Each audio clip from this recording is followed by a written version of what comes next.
Hello friends, welcome to our channel. Today we're going to take a look at another horrible case with you. The case of Emmett Corrigan. Ashley Harmon was a vibrant and intelligent person who experienced a challenging time when her parents divorced at the age of 9. During this period, she took on a maternal role, caring for her 5 siblings and protecting them.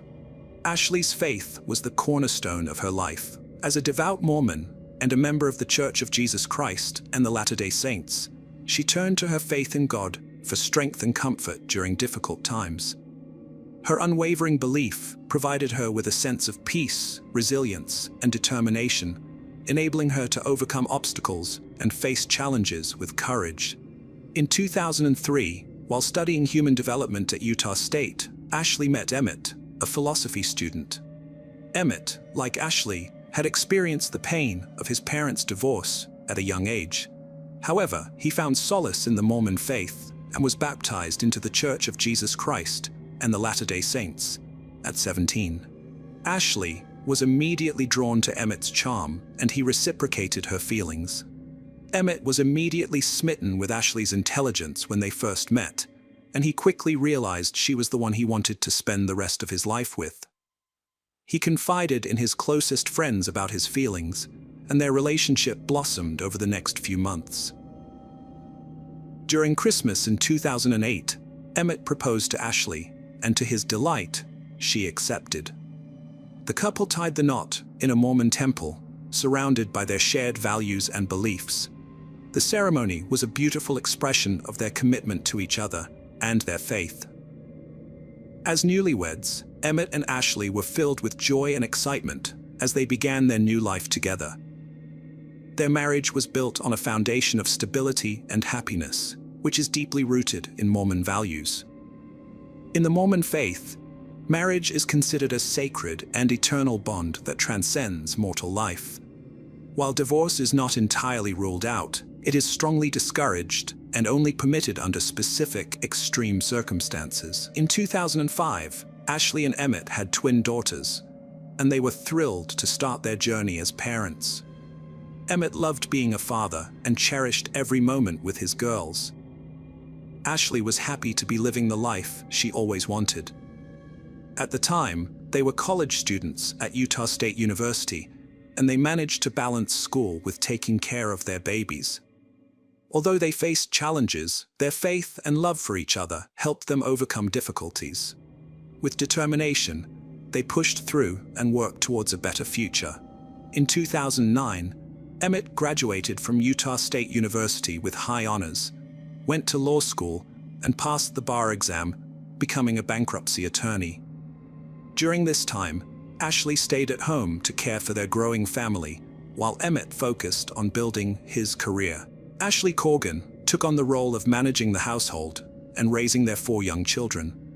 To outsiders, the Corrigan family appeared to have a perfect life, a beautiful home, multiple kids, and a fulfilling career for Emmett. But beneath the surface, things were different. In August 2010, Emmett began to feel overwhelmed by the financial burden of providing for his family of 6. To remedy this, Emmett decided to start his own business, a criminal defense firm. Through a friend, he met Candy Hall, a reputable paralegal with experience in criminal law. The two met for lunch and got along well, leading Emmett to hire her for his firm. Candy was married to Robert Hall, a hard worker and devoted father. When Candy landed the job at Emmett's firm, she was initially thrilled, and her husband and children were happy for her. As the stress of building a business and raising their large family took its toll, Ashley noticed a change in her marriage to Emmett. He was overwhelmed by his responsibilities and saw a release by spending excessive time at the gym, often at inconvenient times that left Ashley to care for their 4 children alone. Despite their growing distance, Ashley and Emmett welcomed their 5th child, a son, on January 15, 2011. However, Emmett's behavior was different from when their other children were born. He began spending more and more time away from home, sometimes staying out overnight. Ashley confided in her sister, expressing her genuine concern that Emmett's activities might be evidence of infidelity. Emmett's assistant, Candy Hall, was facing marital problems similar to Ashley's. Candy confided in a friend that her husband Rob was jealous of her working for the charming Emmett.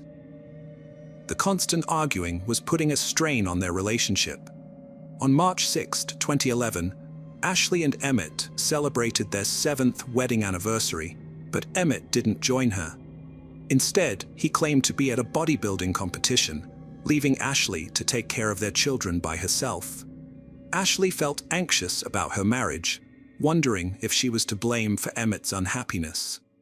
Since divorce wasn't an option, she decided to work on improving their relationship. With a fresh resolve on March 11th, Ashley aimed to restore unity to her home. Ashley was determined to repair her strained relationship with her husband Emmett. She spent the entire day planning a perfect evening, attending to every detail to make it special. She cooked his favorite meal, tidied the house, and reminded the children to be on their best behavior. Ashley set the table and waited for Emmett to arrive home from work at 6 p.m. However, he walked in 2 hours late. When she tried to greet him with a kiss, he turned away, leaving her feeling cold. Despite his aloofness and the growing distance between them, Ashley was resolute in her mission to rekindle Emmett's love for her. She firmly believed that their love was worth fighting for, and was willing to do whatever it took to salvage their relationship. 2 hours after she had finished preparing dinner, the family finally gathered around the table to eat. But to Ashley's dismay, Emmett claimed he wasn't hungry. Ashley prepared a meal for her husband Emmett, but he showed little interest, leaving her disappointed and hurt. When he claimed he needed to go to Walgreens, Ashley sensed something was wrong and asked him to stay and talk. Emmett responded harshly and left, leaving Ashley confused and hurt. Meanwhile, Emmett's assistant, Candy, was going through a tough time in her marriage to Rob Hall. That same day, Rob decided to pack his bags and leave their home, marking the end of their relationship. Rob had a strong bond with his loved ones, but he needed space. One evening, Rob asked his daughter if she'd borrowed his ex-wife Candy's car. She said no. Later, she drove past Walgreens, saw Candy's car, and called her dad to let him know. Rob's casual response had a profound impact on two families. Ashley lay awake in bed, her heart filled with worry as she prayed for her marriage to succeed. Despite her efforts to reach him, Emmett wasn't responding to her texts and calls, causing her great unease. Her instincts told her something was wrong, and she felt a sense of dread. Meanwhile, at around 1 p.m., a 911 call reported gunshots and a screaming woman in the Walgreens parking lot. The police responded quickly, unsure of what they would find. They didn't know if it was a random shooting, a botched drug deal, a robbery, or something else.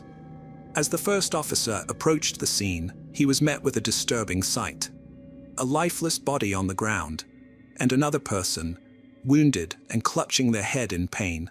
The injured person was rushed to the hospital with a gunshot wound, leaving the police with many unanswered questions. Amidst the chaos, the police were wanted to speak with one woman in particular, Candy Hall, who was present at the crime scene. Candy identified the man in the hospital as her husband Rob, and the deceased man as her boss Emmett. Emmett had suffered 2 gunshot wounds to the head and chest. Shortly after Emmett's body was discovered in the Walgreens parking lot, his wife Ashley received a knock on her door. When she answered, police officers broke the devastating news to her. Her husband Emmett was dead, a victim of a shooting. Ashley was shocked and distraught, unable to fathom what had led to this tragic event. The police then asked Ashley if she was familiar with Rob and Candy Hall. Ashley revealed that she knew Candy as Emmett's assistant, but she had long suspected that the two were having an affair. The police brought Candy in for questioning at the station, determined to piece together the events leading up to Emmett's murder and Rob's shooting. During the interrogation, Candy denied having a romantic relationship with her boss Emmett, and she vehemently rejected any suggestion of intimate relations.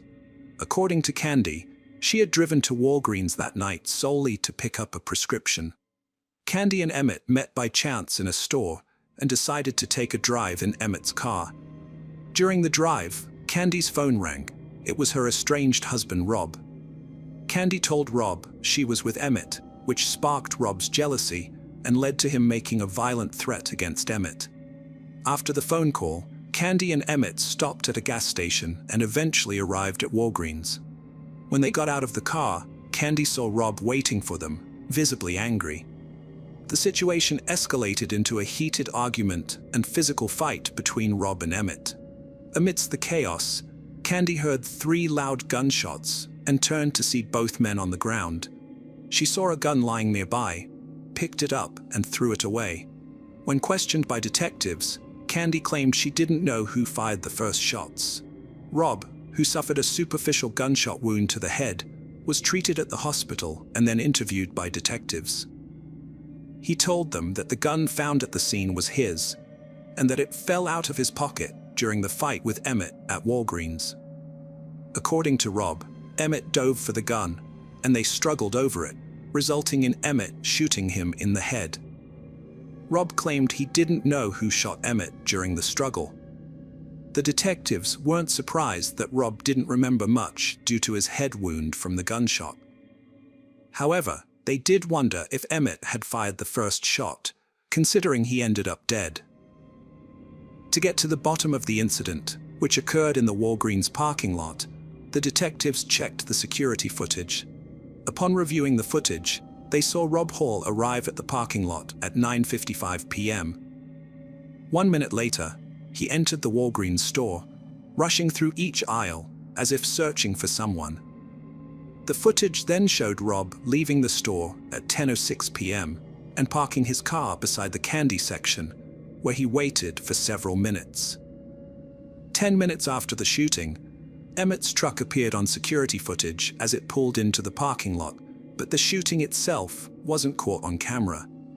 Although Candy, Emmett's assistant, initially denied having a romantic relationship with her boss, co-workers whispered that they were more than just colleagues. In fact, co-workers often saw Candy and Rob spending time together in Rob's office, with the door closed. Just 3 weeks after she started her job, detectives made a surprising discovery.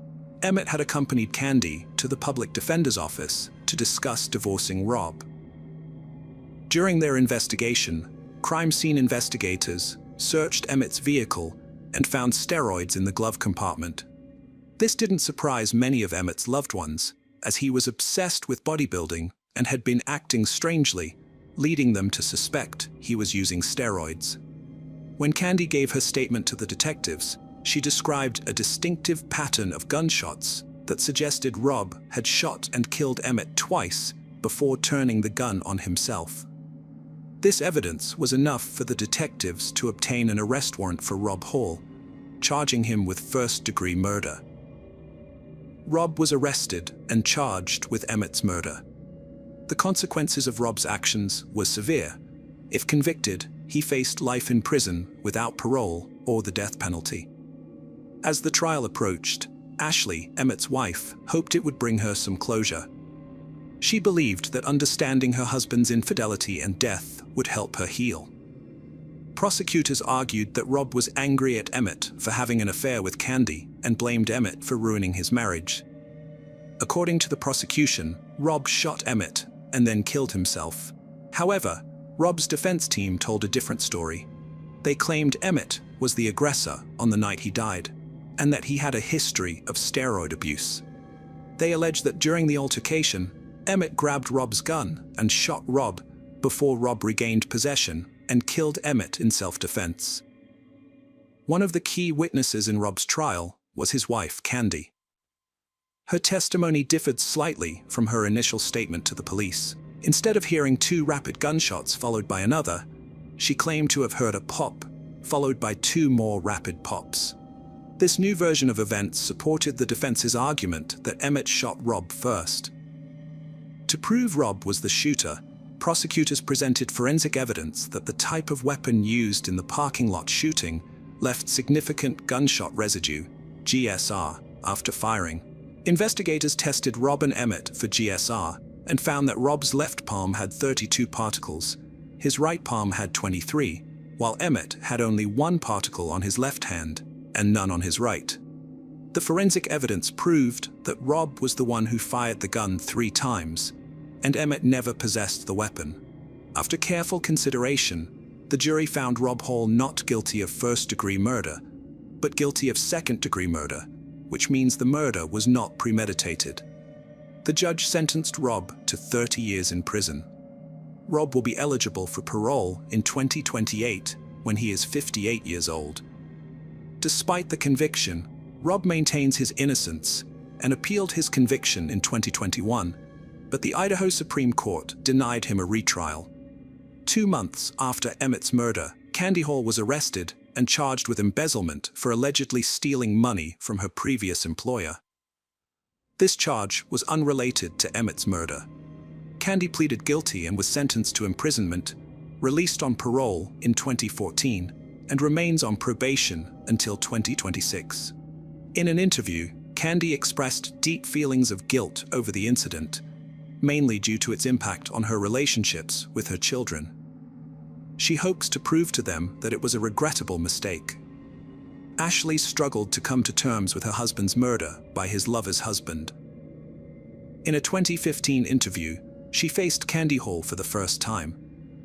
Despite her emotional pain, Ashley decided to move on and create a new life. She moved out of town with their 5 children, who gradually adjusted to the change and found joy again.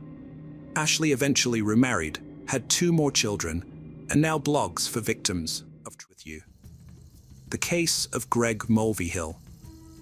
Diana Lovejoy and Greg Mulvihill, both living far from their families, met through an online dating site in 2005. They quickly formed a strong bond, and their relationship soon turned serious. The couple then decided to move in together in San Diego. Diana had always been passionate about athletics and fitness, starting with playing sports in high school and eventually becoming a competitive triathlete. The couple shared a love for the outdoors, which played a significant role in their relationship. During the 2000s, San Diego was emerging as a major tech hub, and Diana and Greg took advantage of the abundant job opportunities. Both Diana and Greg excelled in their careers, with Diana being known for her dependability by her coworkers. After 2 years of dating, they got married in 2007, marking the beginning of a new chapter in their lives. For their honeymoon, they chose Costa Rica, where they attended surf school. Diana and Greg were deeply in love during the early years of their marriage. They shared a passion for life and made the most of every opportunity that came their way, enjoying countless adventures together. After their wedding, they moved to Carlsbad, a picturesque suburb north of San Diego, which offered a perfect blend of natural beauty, outdoor activities, and seclusion. Diana was immediately smitten with the area and felt like she was living her dream when she settled into her ideal home. However, 3 years into their marriage, their relationship started to take a turn. Diana began to experience symptoms that led her to believe she had fibromyalgia, a chronic condition characterized by widespread pain and tenderness in specific areas of the body. Although the exact cause of fibromyalgia remains unknown, several factors are thought to contribute to its development. Diana's fibromyalgia diagnosis significantly impacted her marriage to Greg. Previously an energetic and adventurous person, she struggled to adapt to her new limitations, including reduced stress and rest. This sudden change in lifestyle created challenges for their relationship as a couple. In 2011, Greg took Diana on a relaxing vacation to Santa Cruz, California, to help her cope with her condition. As a caring husband, Greg recognized the toll fibromyalgia was taking on Diana's well-being, including constant muscle pain, fatigue, and limited energy. The illness made it difficult for her to maintain her job, and eventually, Diana had to step away from her career to focus on managing her symptoms. She began spending more time at home in Carlsbad. Above all, Diana's greatest desire was to be a mother, to love and raise a child, to be confident and happy. Diana and Greg had been trying to have a child for years, but unfortunately, Diana suffered multiple miscarriages. These losses took a toll on Diana, affecting her both physically and emotionally. Although she didn't have children, she poured her love into her two beloved cats, Lanny and Turtle. However, her world was turned upside down when Turtle fell ill and eventually passed away. To comfort Diana during this difficult time, Greg surprised her with a new kitten, which she named Taffy. This thoughtful gesture brought Diana immense comfort. In a surprising turn of events, Diana discovered she was pregnant after years of unsuccessful attempts to conceive. Overjoyed, Greg looked forward to becoming a father, while Diana felt her dream of motherhood finally within reach. In September 2012, Diana gave birth to a baby boy, and Greg took time off work to bond with their newborn son. Greg loved being a father and cherished every moment with his son. Diana, on the other hand, was always worried about her son's health and happiness. As time passed, she started to suspect that her son might have a similar condition to her fibromyalgia. However, Greg was convinced that their son was healthy and didn't see any reason to worry. Despite their differing opinions on their son's health, Diana remained convinced that her son was ill. She began researching extensively and discovered a medication called guaifenesin, which was similar to Mucinex and often used to treat chest infections. Some people believed it could also alleviate fibromyalgia symptoms. Diana was determined to give her son high doses of guaifenesin, but Greg strongly opposed the idea, fearing it was unnecessary and could harm their son. This disagreement over their son's health care created growing tension in their marriage. Diana and Greg's marriage became increasingly strained after Greg suffered a shoulder injury that forced him to quit his job. As a result, the household income decreased, and Diana took a sales job to compensate. She also tried to earn extra money by creating online cooking videos, with Greg handling the camera work. However, this venture didn't yield the desired results. Diana also appeared in promotional videos for kitty litter, but this effort also failed to bring in significant revenue. As their financial struggles continued, Diana and Greg's disagreements escalated, particularly regarding their 2-year-old son's health. By this point, they were constantly fighting, and their relationship was in jeopardy. Diana confided in her co-workers that she felt Greg was unhelpful and unsupportive. In July 2014, Greg had a disturbing encounter with a police officer who questioned him about allegations of abuse made by Diana. According to the officer, Diana had filed multiple police reports against Greg, leading to his removal from the family home. Diana and their son were allowed to stay, leaving Greg to face the consequences of the allegations. Diana told a trusted friend that she had been assaulted by Greg while she was sleeping. She took medication that made her drowsy, and when she started to wake up, she realized Greg was touching her inappropriately without her permission. Diana also accused Greg of sexually abusing their son. The authorities, including Child Protective Services, got involved after Diana made these allegations. Greg denied the accusations and claimed that Diana was only making these charges because he disagreed with her about their son's health issues. In response, Greg filed for divorce from Diana and requested custody of their son. Detectives investigated claims that Greg abused Diana and their son, but found no evidence to support these allegations. In fact, psychiatric evaluations of Greg and the boy revealed no signs of abuse. A judge ultimately dropped the case and granted Greg 50-50 custody of their son, much to Diana's dismay. Despite this, Diana remained committed to being a good mother and distancing herself from Greg and the associated drama. As part of their divorce agreement, Diana stayed in the house and agreed to compensate Greg for his share of the property. By 2016, the former couple had managed to establish a relatively peaceful co-parenting arrangement, with each having equal access to their son. However, this fragile peace was shattered on September 1, 2016, when the Carlsbad Police Department received a call from Jason Kovac, a friend of Greg's. Jason called 911 to report that his friend Greg had been shot multiple times and was bleeding severely. A patrol officer from the Carlsbad Police Department responded immediately and found Jason and Greg on the side of the road. Jason told the officer that the shooting had occurred about half a mile away. The officer quickly realized that waiting for an ambulance would put Greg's life at risk, so he decided to drive Greg to the hospital himself. Meanwhile, the SWAT team arrived and began searching the area for the shooter, but they couldn't find anyone.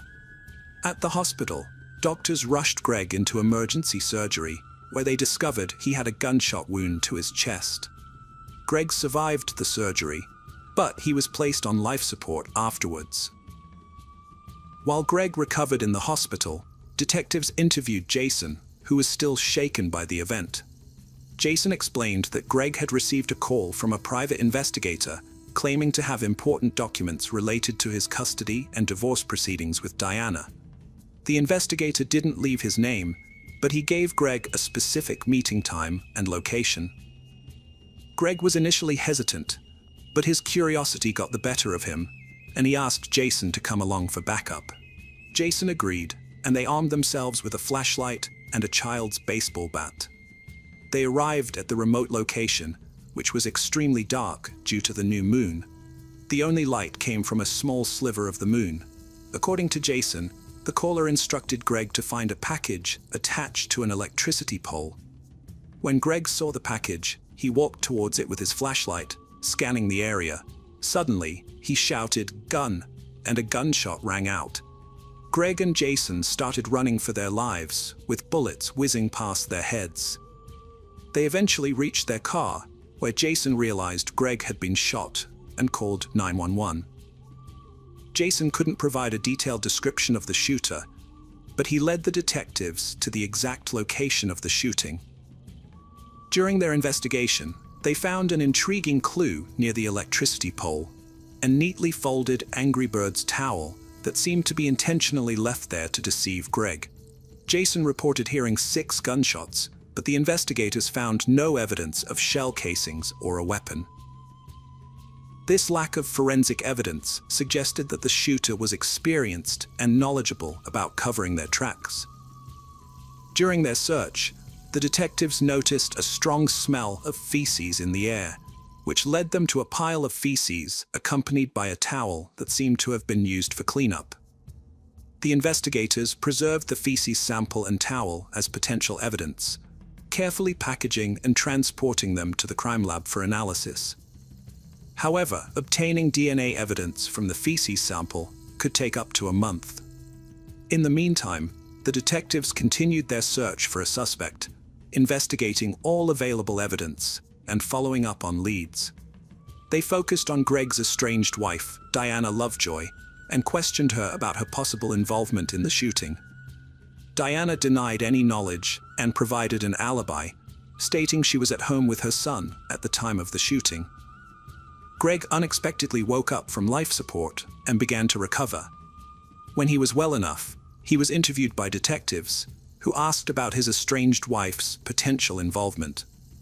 Greg expressed doubt that Diana was capable of such violence, but acknowledged their past conflicts and ongoing divorce and custody battle over their son. The detectives acquired the phone number used to lure Greg to the remote area, which led them to a pay-as-you-go plan and a purchase at Best Buy near Carlsbad. They obtained video footage of the purchase, which showed Diana Lovejoy buying the phone. This solidified her as the prime suspect, and she was arrested during a traffic stop. Diana claimed innocence during her arrest, but when confronted with the evidence, she admitted to buying the phone. She then revealed that she was afraid of Greg, had purchased a gun, and took shooting classes at Iron Sights, where she met instructor Weldon McDavid, an ex-Marine weapons expert. Diana's friendship with Weldon turned romantic and intimate. She told the detective that they planned to scare her estranged husband Greg to stop his harassment. Weldon told Diana to buy a specific phone, which they used to lure Greg to a remote location. Diana claimed Weldon's role was only to threaten Greg, not to use violence. She drove Weldon to the site and picked him up afterwards. When she heard police sirens, Weldon told her he had to shoot Greg in self-defense because Greg allegedly made aggressive moves towards him. Diana denied involvement in the shooting, and said she never asked Greg to take violent action against her. She was charged with conspiracy to commit murder and attempted murder. Greg recovered from his gunshot wound and was released from the hospital. However, news of Diana's involvement horrified people. Weldon was tracked down and brought in for questioning. Weldon told the detectives he was at home, 30 minutes away, on the night of the shooting. When asked for a DNA sample, Weldon became nervous. The detectives asked if his DNA would be at the crime scene, and Weldon claimed to remember stopping to use the bathroom on a dirt road the night before. The detectives obtained a search warrant and found a rifle with a live round and 6 spent shell casings in Weldon's garage. The shell casings matched a witness's account of hearing 6 gunshots. Weldon was arrested for attempted murder and conspiracy to commit murder. Searching Diana's house, the detectives found a suspicious search history on her computer. She had searched for "new moon," which coincided with the night of the shooting. This was significant because there was minimal ambient light during new moons, making it a suitable time for the murder. The detectives concluded that Diana had premeditated knowledge of the shooting and a motive to kill Greg. She would have had to pay him $120,000 in their divorce settlement, and eliminating him would be easier than paying the debt. Diana Lovejoy and Weldon McDavid's trial began in October 2017. Weldon claimed he never intended to shoot Greg. Weldon claimed his goal was only to scare Greg, but the situation escalated when either Greg or Jason yelled, "I got a gun." Weldon stated that, as a skilled marksman, if he had wanted to kill Greg, he would have been able to do so. However, the prosecution presented a different theory.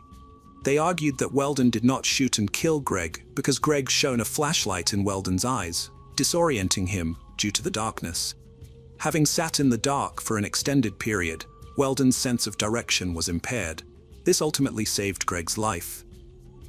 The jury found Diana Lovejoy and Weldon McDavid guilty of conspiracy to commit murder and attempted murder. Upon hearing the verdict, Diana collapsed, although the state believes she was faking it. Weldon was sentenced to 50 years to life, while Diana was sentenced to 26 years to life. Both maintain their innocence. Welcome to our channel. Today we're going to take a look at another horrible case with you. The incredible case of Michelle Whitaker. Michelle Laurel Whitaker was born on August 16, 1969, as the 4th of 5 children to her parents. According to her mom, Laura Andrews, Michelle was extremely close to her entire family. However, this changed when they moved from Illinois to Gastonia, North Carolina. And Michelle's once happy demeanor began to fade. As she entered her teenage years, Michelle and her mom began to clash frequently, primarily due to her mom's strictness. After graduating from high school, Michelle got married, but the union lasted less than a year. Her inexperience and youth made it difficult for her to handle the problems her partner created. The abusive treatment by her husband marked the beginning of a prolonged and distressing period in Michelle's life. Those close to her believe this tumultuous period led to her later struggles. At the time, she struggled to cope and made poor choices as a result. After her divorce, Michelle's family moved to Spartanburg, South Carolina. By the time she was 30, Michelle was struggling with alcohol addiction and had already had 3 failed marriages. She was working part-time as a waitress and was barely getting by. One evening in 1999, Michelle met a man named David after her shift ended, and he offered to give her a ride home. Michelle accepted, but soon regretted her decision. Instead of taking her home, David took her to a secluded area where he assaulted her and forced her into intimate contact. He was arrested a year later, pleaded guilty to assault and battery, and received an 8-year prison sentence. Just before she disappeared, Michelle was arrested for driving under the influence of alcohol. Michelle's parents decided it was time to take drastic measures. They contacted the police and asked them to hold Michelle in custody until a spot in a rehabilitation center became available. Although it was a difficult decision, her parents felt it was the only way to help Michelle in her situation.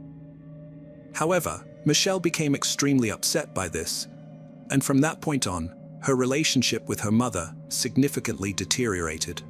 Unfortunately, Michelle was mistakenly released from jail without receiving the court-ordered treatment for her substance and alcohol abuse.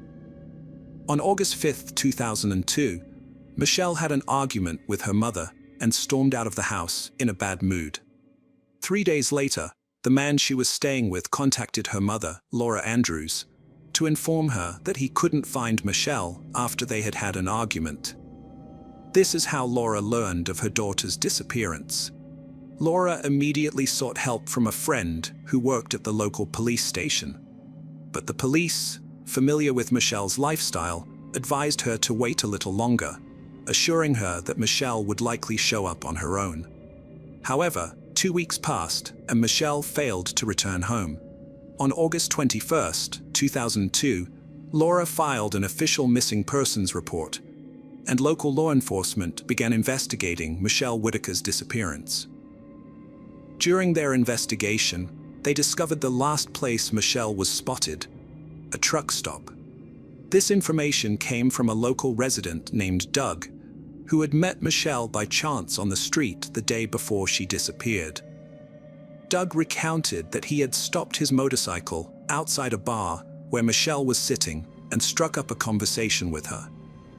Michelle told him that she had had a fight with her boyfriend and he had thrown her out of the house.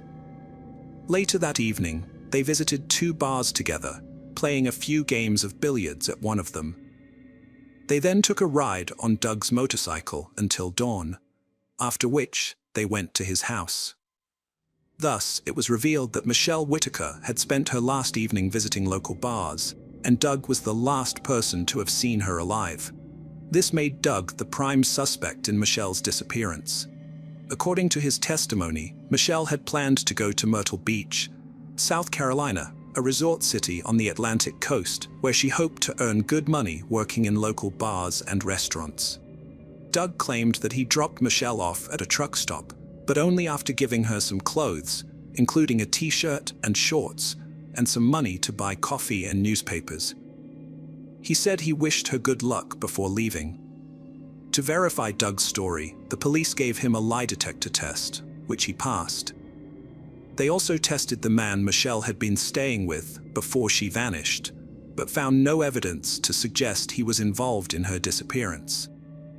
The police began to consider the possibility that Michelle had actually gone to Myrtle Beach, which is approximately 250 miles from Spartanburg.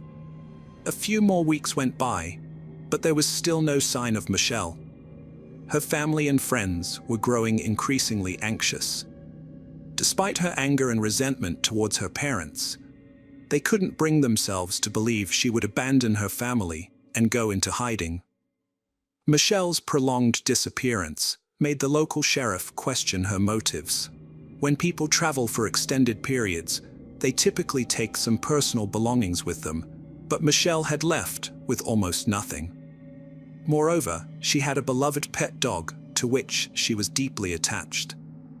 Every detective interviewed agreed that Michelle would never willingly abandon her dog. In the meantime, Michelle's parents began driving around the neighborhood, hoping to find any clue that might lead them to their daughter.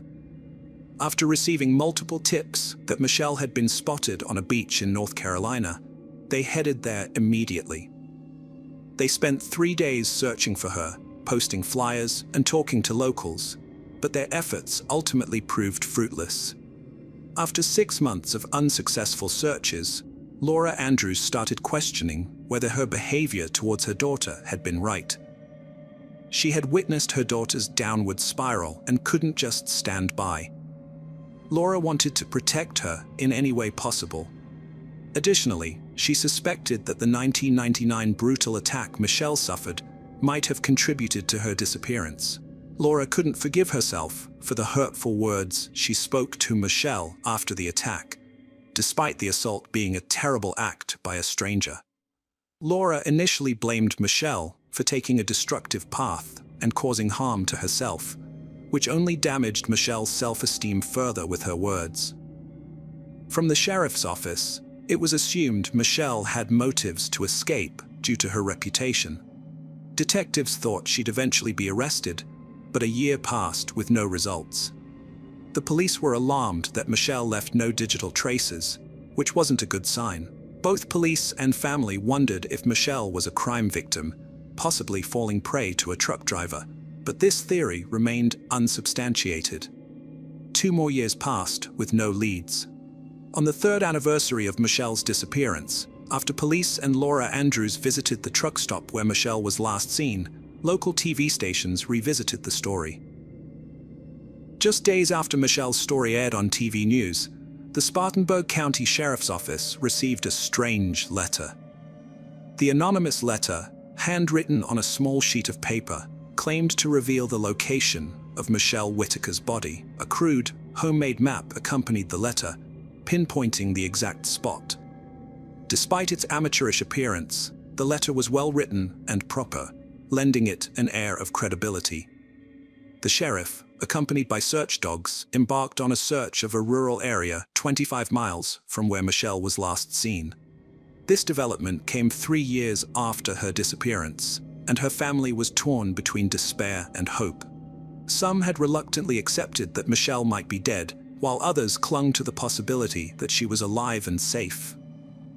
The search dogs were unable to detect any scent, and the operation was eventually called off.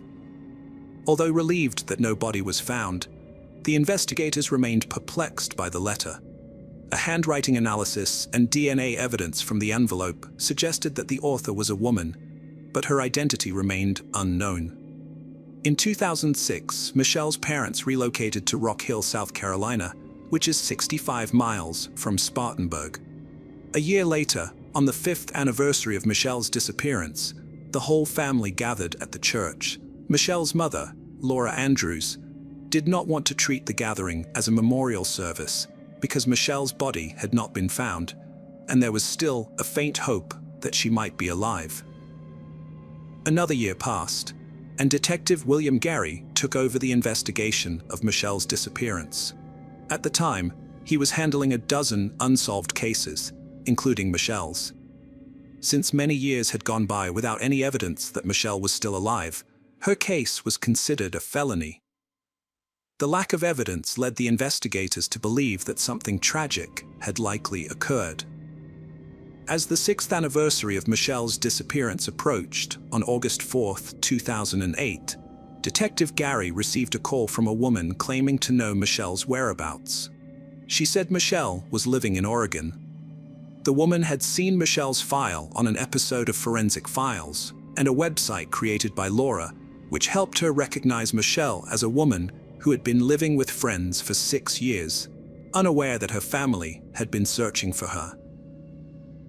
After receiving the mysterious message, the investigators were understandably cautious. Detective William Gary, for evidence, requested that the woman send a photo of Michelle. He then showed the picture to Detective Wood, who had previously worked on the case and immediately recognized her. Promptly, an Oregon State Police officer was dispatched to the address in question to confirm Michelle's identity. In a remarkable coincidence, on August 5, 2008, exactly 6 years after Michelle's argument with her mother and her departure from home, Detective Laura Andrews received a call informing her that her daughter had been found alive. Laura struggled to process the news, and only after hanging up the phone did a flood of questions arise. Where is she? How is she? And what had she been doing all this time? Although the news was welcome, a family reunion was not possible at this point. The police were bound to respect Michelle's privacy and could not disclose her whereabouts to her parents. It was up to Michelle to initiate contact with her family. The detectives tried to persuade Michelle to talk to her relatives, if only to alleviate their concerns. The next evening, Michelle phoned her mother. 2 weeks later, at Atlanta Airport, Michelle and her family had a long overdue reunion. She confessed that she was exhausted from her former way of life. After her argument with her mom, Michelle came to a realization. She believed her family would be better off without her around. Initially, when Doug dropped her off at the truck stop, Michelle had planned to head to Myrtle Beach to find work. But instead, she hitchhiked and ended up in Las Vegas, then California, and eventually Oregon. Michelle offered apologies to both her family and the police, who had invested considerable time and resources into searching for her over the past 6 years. She had been living under her real name, and it never occurred to her that anyone was still looking for her. Welcome to our channel. Today we're going to take a look at another horrible case with you. The case of Jolene Cummings. The disappearance of 33-year-old Jolene Cummings shocked even seasoned detectives. Jolene, a mother of 3, lived in Fernandina Beach and was going through a divorce from her husband Jason. While Jolene and their children resided in a Fernandina Beach house, Jason moved to a neighboring city and had weekend visitations with the kids. Jolene worked as a hairdresser at Tangle's hair salon. On Saturday, May 12, 2018, Jolene worked until 5 p.m. The next day, Mother's Day, was also her 34th birthday. Her children had spent the previous days with their father. As agreed, Jolene was to meet Jason on Sunday in Hilliard at the Winn-Dixie supermarket parking lot to pick up the children. Jason brought the kids, but Jolene failed to appear. All attempts to reach her by phone were unsuccessful. Her mother, Ann Johnson, who wanted to wish Jolene a happy birthday, couldn't contact her either, as all calls went straight to voicemail. After trying to reach Jolene to no avail, Jason contacted Ann to inquire about the children. Upon learning that Jolene hadn't picked up the kids, Ann grew concerned, as this behavior was unusual for her daughter. When Ann couldn't get in touch with Jolene on Monday, May 14th, she filed a missing person report with the police. The authorities promptly launched an investigation, releasing a poster with Jolene's photo and issuing an all-points bulletin for her 2006 Ford Expedition. Ann Johnson made a public plea for help in finding her daughter, urging anyone with information to come forward. Jolene's disappearance was devastating for Ann, and she begged anyone with knowledge to report it. On the same day, police and volunteers searched the forest near Jolene's home, but their efforts were unsuccessful. The salon where Jolene worked was closed on Sunday and Monday. The police discovered that Jolene was last seen on Saturday, May 12th, when she left work. According to the salon's owner, Jolene and Jennifer, another hairdresser, were scheduled to work together that day. In a phone call, Jennifer told her boss that she and Jolene closed the salon at 5 p.m. and each drove away in their own cars. The police determined that Jolene last used her phone to make an outgoing call while still at work on May 12th. Nassau County Sheriff Bill Leeper appealed to anyone who was a customer of Tangle's salon or in the area on May 12th to contact the police. Jolene's relatives and friends didn't think she was hiding on her own accord. The owner of the salon, where Jolene had worked for 6 years, shared their skepticism. It was hard for them to believe that she would abandon her children. The police were determined to uncover at least one lead, so they delved into Jolene's personal life. As spouses often become hostile during divorce and child custody disputes, they took a closer look at Jason. Meanwhile, detectives found that just 5 days before Jolene vanished, a neighbor had reported a loud argument to the police. It emerged that Jolene had been fighting with her ex-boyfriend, Jason G., and their children were witnesses to the altercation. He had asked Jolene if he could stay with her for a while, but she refused. Enraged, he began vandalizing everything in sight. The reason for her refusal was that the police were actively searching for Jason due to his parole violations. By the time the police arrived, Jason had managed to flee the scene. After Jolene disappeared, Jason G. became a person of interest in the police investigation.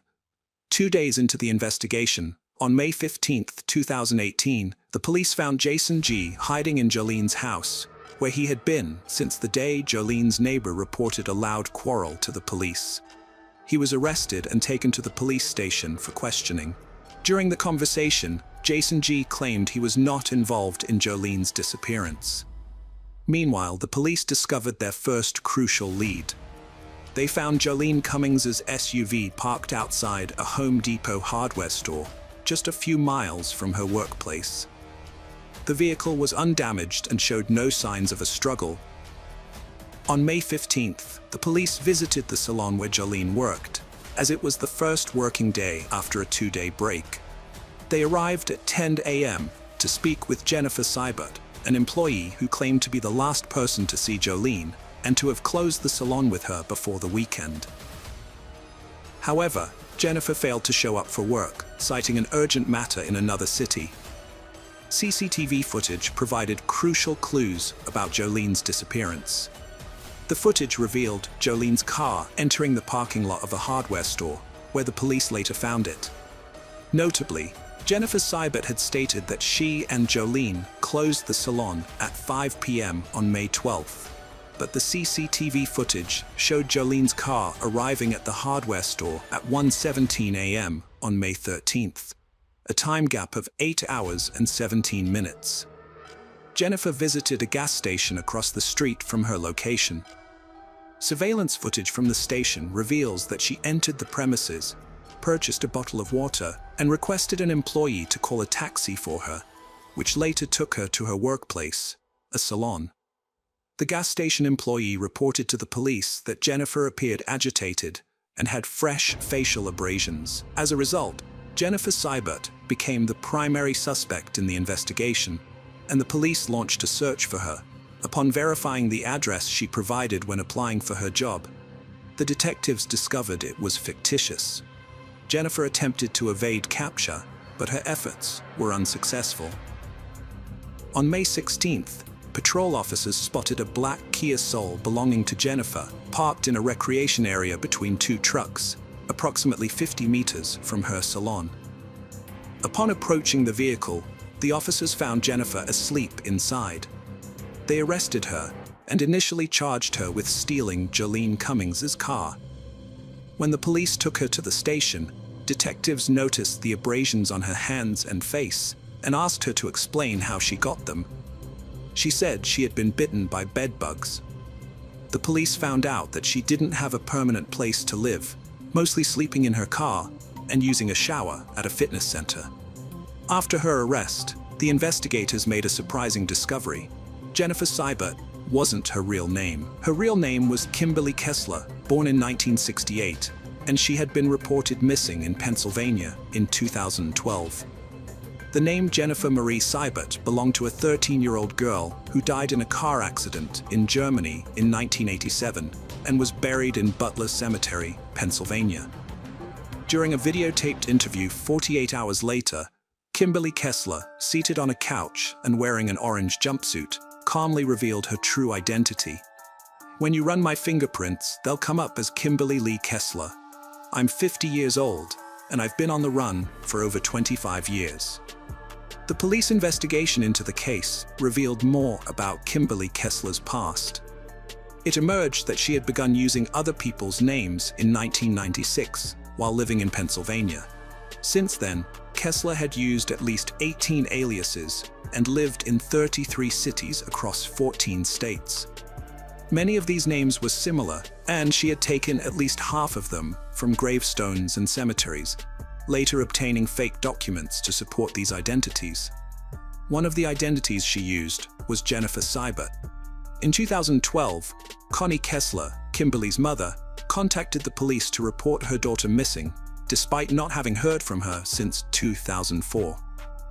This delay in reporting her daughter's disappearance, 8 years after losing contact, suggests that the family relationships were strained.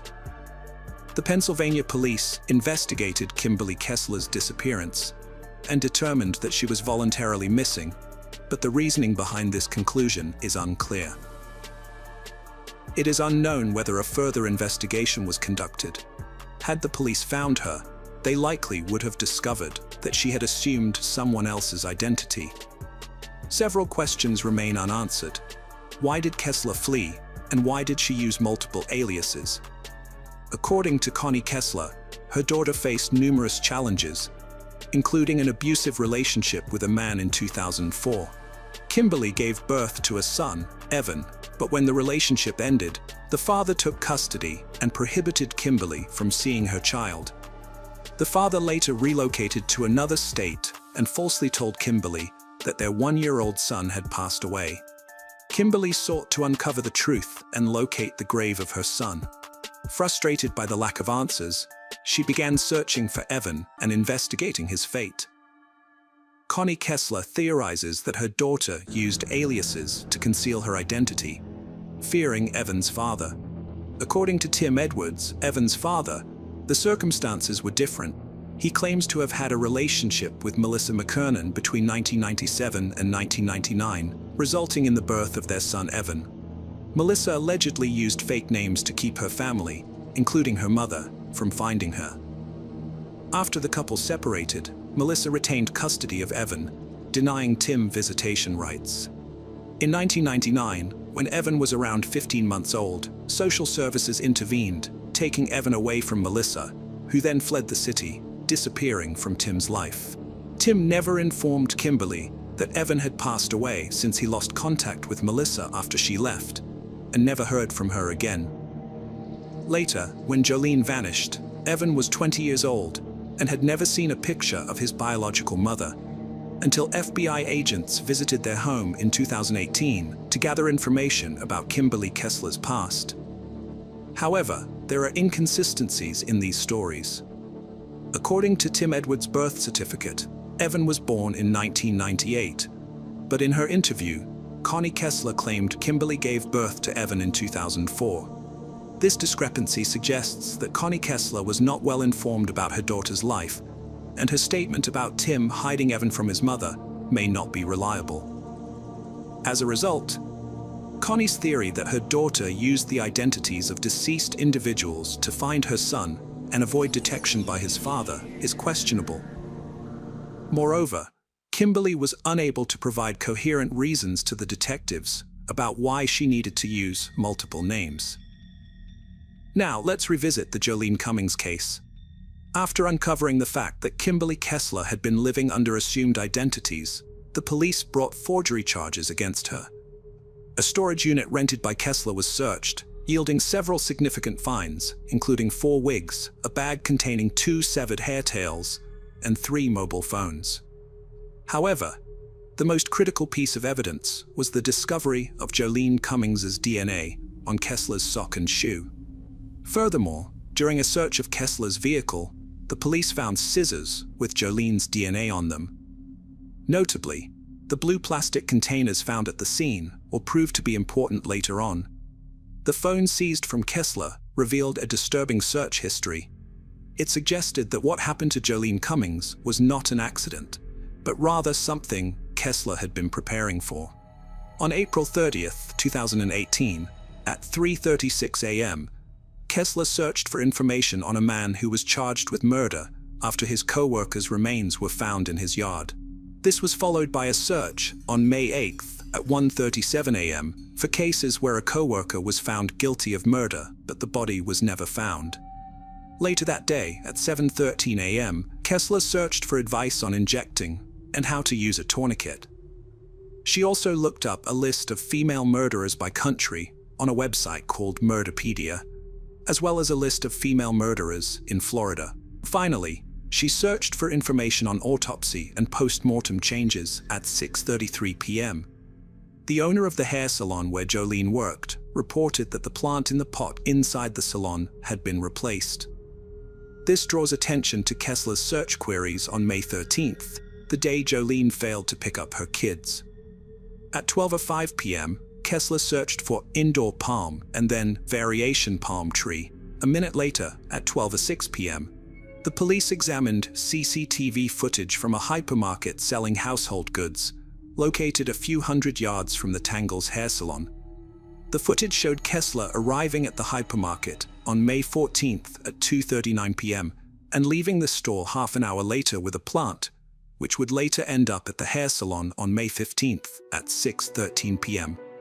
2 days later, on May 16th at 6:27 p.m., Kessler searched online for Jolene Cummings' "I Have Vanished" and "No Body, No Crime." Forensic experts used luminol and ultraviolet light to investigate the hair salon, and their findings suggested that a serious crime had taken place there. The entire room glowed under the ultraviolet light, indicating the presence of blood or other bodily fluids. On May 22nd, the sheriff held a press conference, during which he announced, "We have gathered sufficient evidence, although some of it will remain undisclosed for the time being to protect the ongoing investigation. Sadly, our evidence leads us to conclude that Jolene Cummings has likely died." The investigators learned that, about a week before her disappearance, Jolene shared her suspicions with a colleague at the Tangle salon. She thought their new hairdresser, Jennifer, was hiding something and wasn't being genuine. According to some salon clients, the relationship between Jolene and Jennifer was strained. One client even witnessed a heated argument between the two women on May 9th, just 3 days before Jolene vanished. The Tangle hair salon closed its doors on June 5, 2018. Despite Kessler's attorneys managing to keep some evidence under wraps, the police released information sheds light on what happened to Jolene Cummings. However, a surveillance camera near the back of the building captured footage of the dumpster. Kessler was seen there at least 4 times. The recording shows Kessler doing something near the dumpster. Later, at 8:08 a.m., she returns to dispose of a white garbage bag. Based on how she lifts the bag, it appears to be quite heavy. 14 minutes later, she throws out another white bag. In the 4th recording, taken an hour before midnight, Kessler is seen lifting a waste container to empty its contents, suggesting that it holds something heavy. The Walmart camera footage provides insight into what Kessler threw away. The recording shows her purchasing items at the self-checkout, including garbage bags, cleaning agents, latex gloves, and notably, an electric knife. This discovery significantly impacted the police's subsequent actions. In July 2018, investigators discovered that a local waste management company had been dumping trash in a Georgia landfill. A team of nearly 200 people combed through the landfill for a week, yielding several crucial leads, although the sheriff refused to disclose them to protect the integrity of the investigation. Near the dumpster, where Kessler had discarded the white garbage bags, police recovered a piece of jewelry, women's shoes, and a blue plastic container.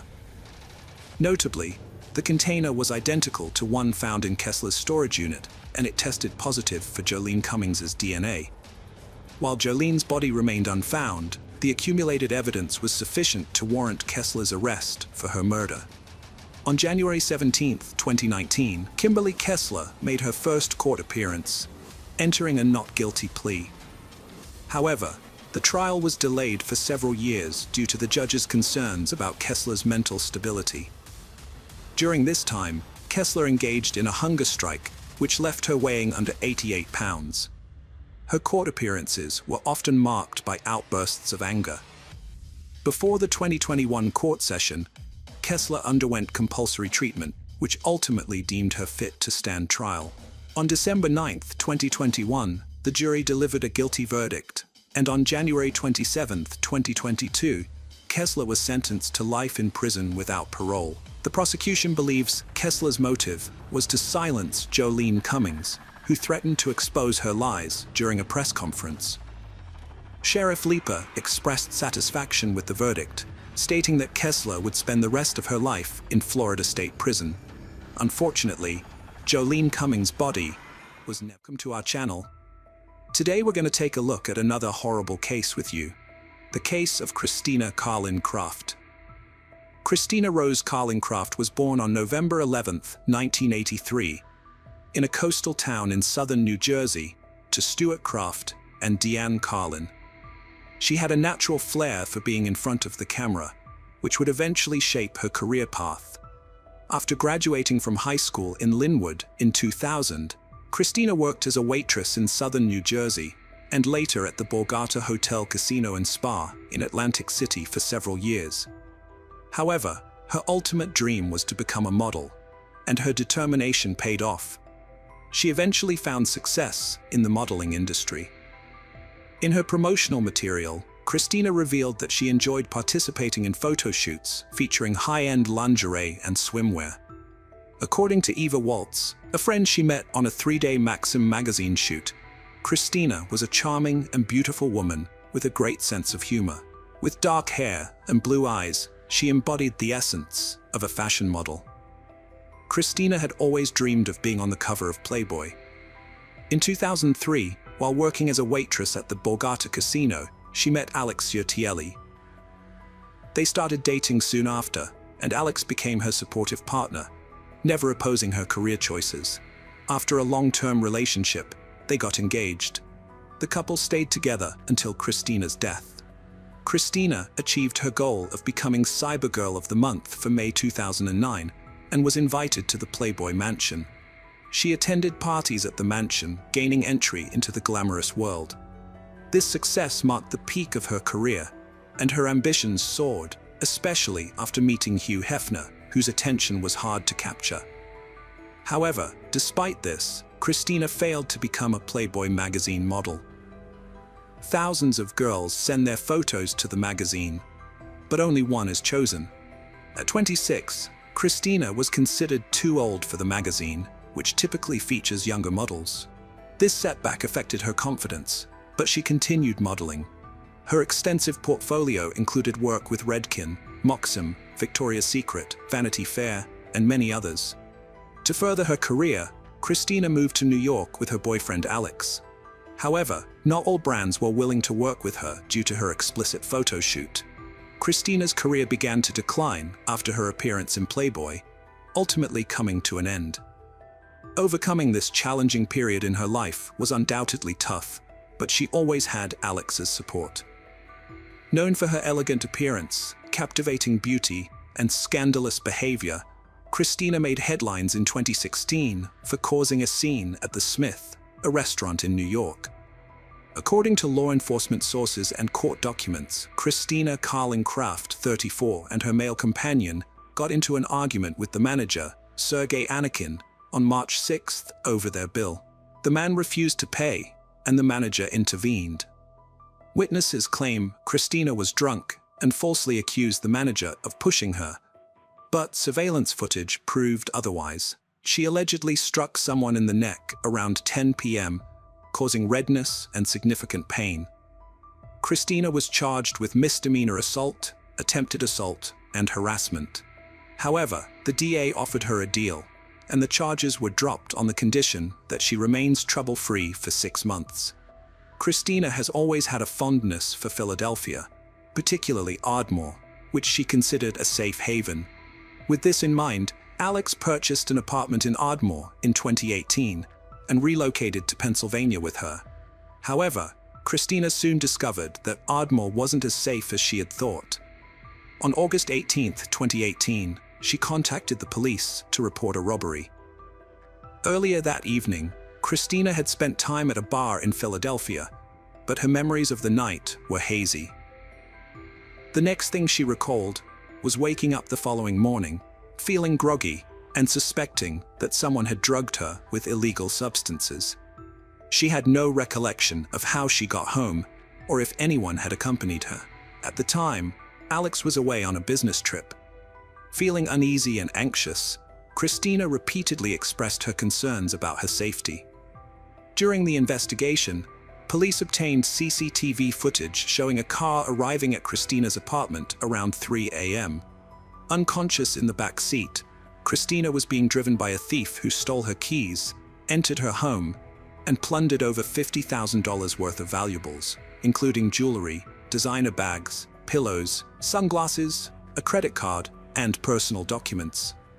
The thief remained in the apartment for about an hour and a half before returning to the car, helping Christina inside, and then leaving her in the hallway. They placed the keys back in her purse and drove away. The police swiftly identified the perpetrator using a credit card statement. The driver was Andre Melton, a man with a prior criminal record. He was driving a rented 2018 Kia Sorento with Virginia license plates. Witnesses reported seeing the same car near Christina's house on August 17th, which was confirmed by police using specialized license plate recognition software. While the police were still searching for Andre Melton to recover Christina's stolen items, a far more serious crime took place. Just 4 days later, on August 22, 2018, Alex Celli called the police, asking them to check on his girlfriend, Christina Carling Craft, as he was unable to contact her and was on his way home. Christina wasn't answering her calls or texts. Upon arriving home, Alex found the apartment door locked from the inside. He then checked the security system, revealing that someone had opened the front door and the balcony door during the night. The police were called to the address and had to force entry by breaking down the front door, which was locked from the inside. Upon entering the apartment, they were immediately met with signs of a crime scene, including visible blood. A body lay on the bed, covered with a blanket. Lifting the blanket, they found a woman who had been severely beaten. Unfortunately, it was Christina Carling Craft, and she was already dead.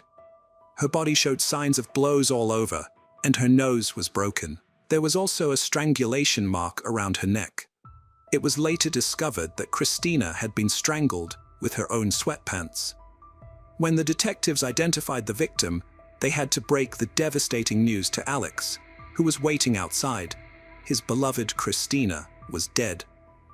This shocking revelation sparked immediate suspicion, as the people closest to the victim are often implicated in such cases. The police did not dismiss the possibility that Alex might be the perpetrator. Alex and Christina had a long history together, and anything could have transpired between them. It was Alex who had contacted the police station, expressing concern for Christina's safety, only for her to be found dead soon after. These events seemed too coincidental. It was possible that Alex had orchestrated the scenario to divert suspicion away from himself. The investigators requested that Alex accompany them to the police station to answer some questions. He agreed without hesitation. During the questioning, Alex explained that he had an urgent work commitment in New York on August 21st and had planned to return.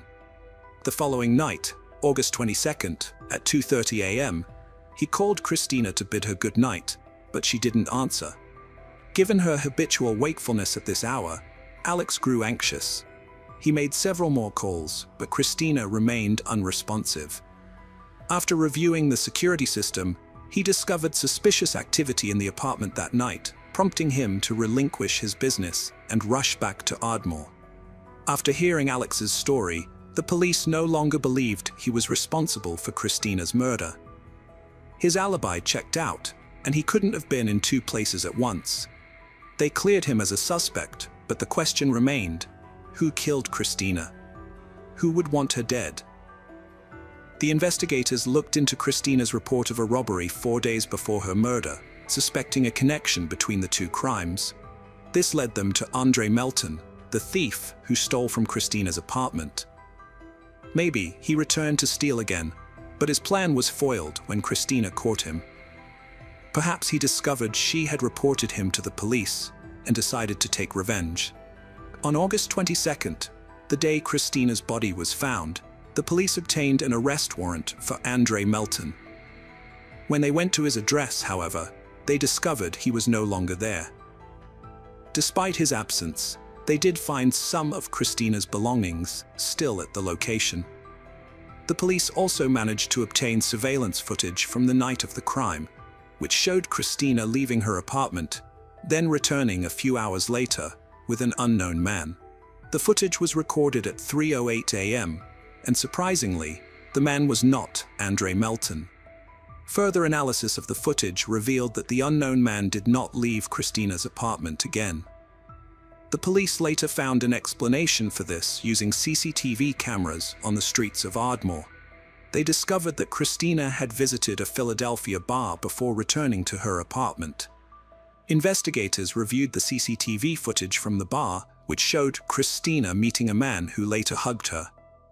This was the same man she had returned to her apartment with. After leaving the bar, Christina and her new friend were involved in an altercation. In the days that followed, detectives worked to reconstruct Christina's movements on the day she died, gathering data to piece together the events leading up to the crime. The police quickly ruled out Melton as a suspect, as he was not with Christina on the day of her death. However, it remained unclear whether her death was connected to the earlier robbery or simply a coincidence. On August 25th, the police received a new lead. Andrew Sanford, the taxi driver who had driven Christina and her companion that night, came forward. According to Sanford, Christina and the man had hailed him down rather than using the taxi app and had negotiated the fare. Sanford reported that the couple seemed affectionate and did not arouse his suspicion. When they arrived at their destination, Christina got out and directed Sanford where to go. It turned out that she didn't have any cash and offered to leave her credit card, but Sanford declined. Her friend then offered him $100 to wait for 10 to 15 minutes while they went inside. Sanford left 20 minutes later, as neither Christina nor her companion had returned. The couple, Christina and Alex, entered their second-floor apartment around 3 a.m. About an hour later, at 4 a.m., Christina made a call to her cousin, but she didn't speak. Instead, her cousin heard a man's voice in the background, warning Christina not to call the police. The call abruptly ended before the cousin could gather more information. It remains unclear why the cousin didn't call 911 after hearing this.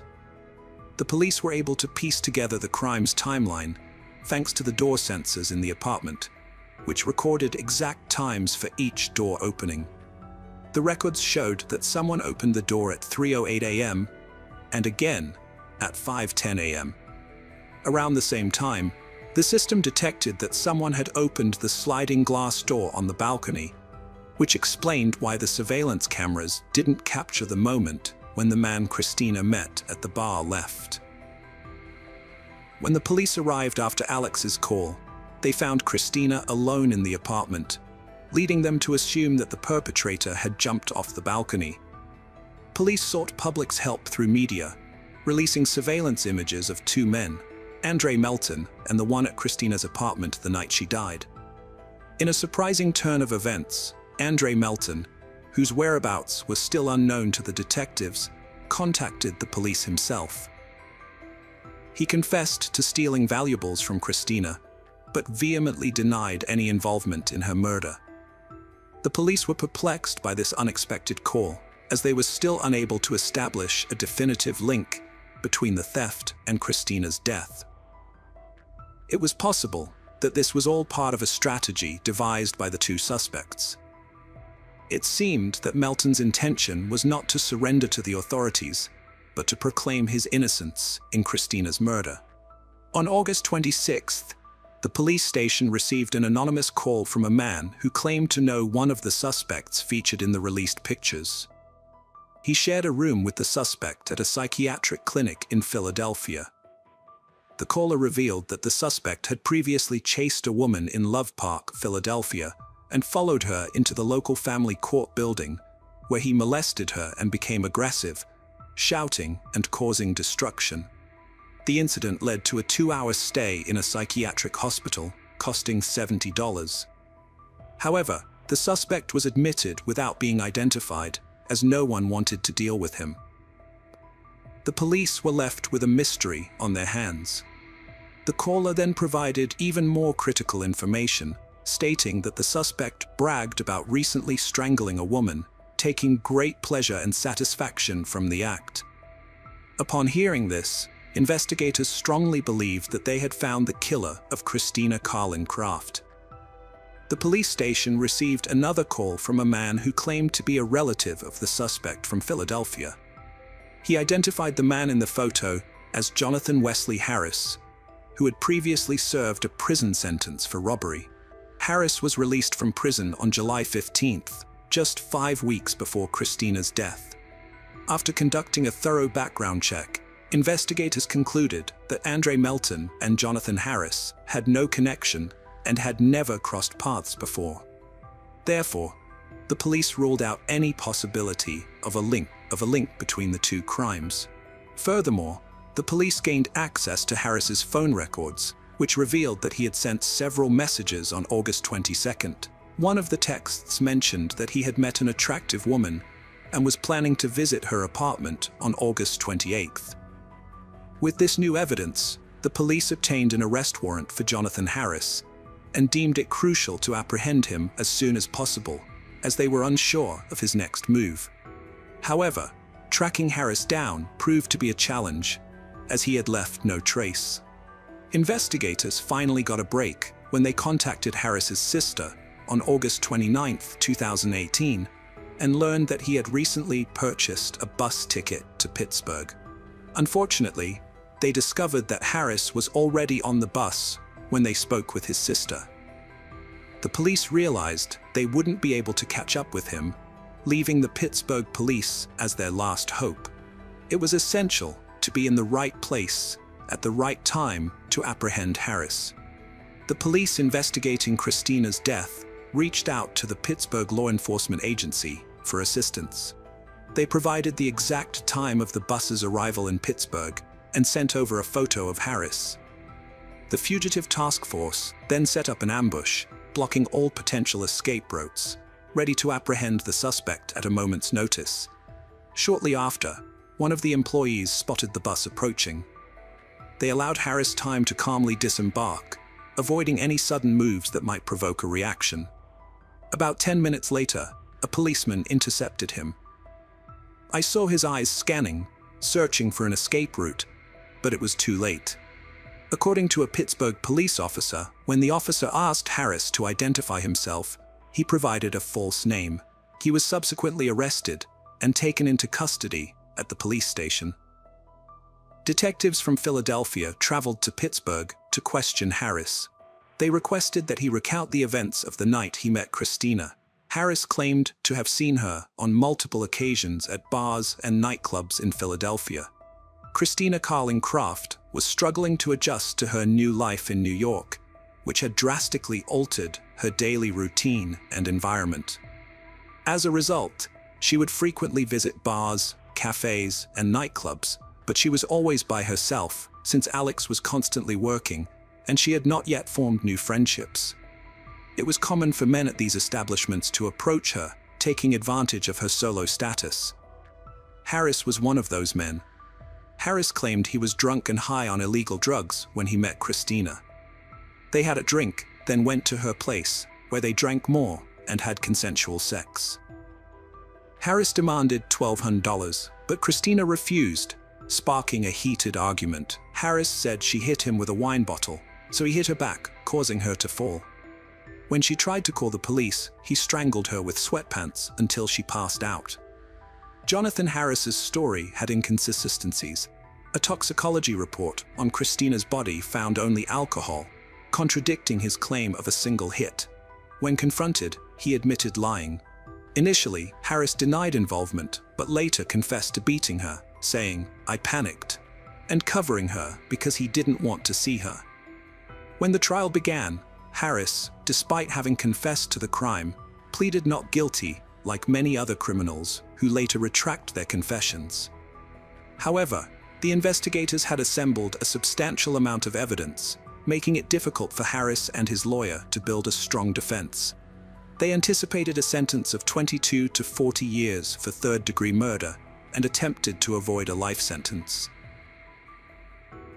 Nevertheless, the prosecutors presented overwhelming evidence that convinced the court that the crime was premeditated. During the trial, the court heard testimony from a man who had shared a room with Harris at a psychiatric clinic. This same man had previously contacted the police. He revealed that Jonathan Harris had earlier confessed to him, stating, "There's nothing like squeezing somebody and feeling the last breath leave their body." In August 2019, Judge William R. Carpenter sentenced Jonathan Wesley Harris to life in prison without parole, plus an additional 22 to 45 years. The judge added the extra decades to ensure that Harris would never be freed, sending a message to future governors or pardon boards. In December 2018, Philadelphia police arrested Andre Melton for the robbery of Christina Carling Craft's apartment. In March 2020, the court sentenced him to 1 to 4 years in prison, followed by 3 years of consecutive probation, which means Melton will be under court supervision for a total of 7 years. Before learning his fate, Melton said, "I would like to apologize to the family for any grief or pain that I caused. I am not the bad person the district attorney is trying to make me out to be." Today we're going to take a look at another horrible case with you. The case of Jirish. On November 30th, 2003, Shuba, a 27-year-old law student, became engaged to Girish, a software engineer. Her father, a respected lawyer in Bengaluru, had a stellar reputation in the legal community. As his daughter grew older, he worried about her marital prospects.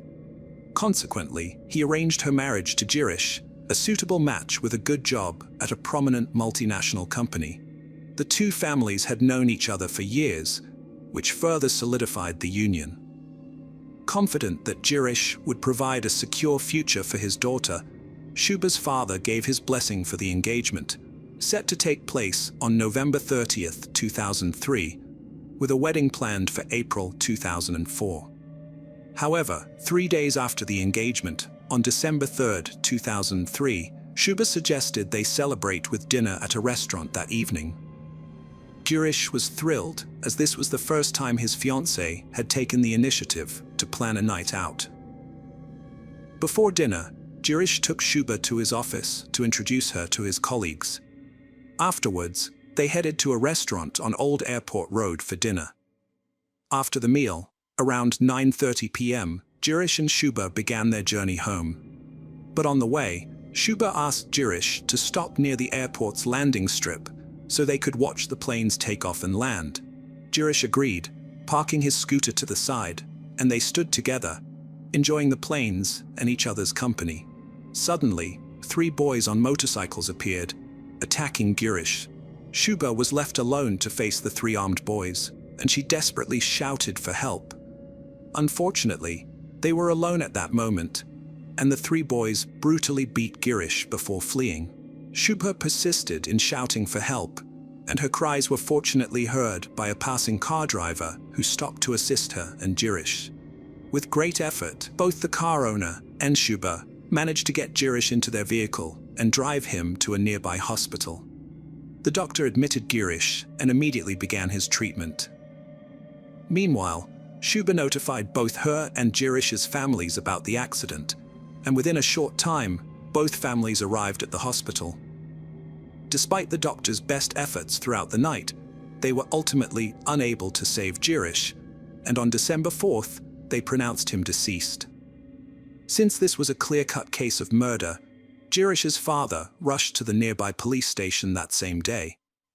He recounted to the police how his son and his fiancée had gone out for dinner the previous night, and how, while they were standing at a landing spot near the airport, Girish was attacked, ultimately leading to his death. The police promptly took over the case and began their investigation by questioning Shuba, the sole eyewitness to Girish's murder. Given her distress, she had been inconsolable since learning of Girish's death. The police approached her gently. However, Shuba's account matched the one Girish's father had already provided, prompting the police to launch a thorough probe of both the crime scene and Girish's background. They even explored the possibility that Girish had personal enemies, but their efforts yielded no concrete leads to crack the case. According to reports, the police were unable to find any CCTV footage in the area, which was largely deserted and lacked residential cameras at the time. Consequently, the investigators turned to Girish and Shuba's engagement video as a potential source of leads. Their motive was to investigate whether someone close to Girish might have been involved in his murder, given that only their families were aware of the couple's trip. The investigative officer meticulously examined the engagement video, focusing on the behavior of their families and relatives. However, no suspicious behavior was detected among them. Undeterred, the officer re-watched the video, this time concentrating on Girish and Shuba's neighbors and other guests in attendance. Unfortunately, this effort also yielded no positive results.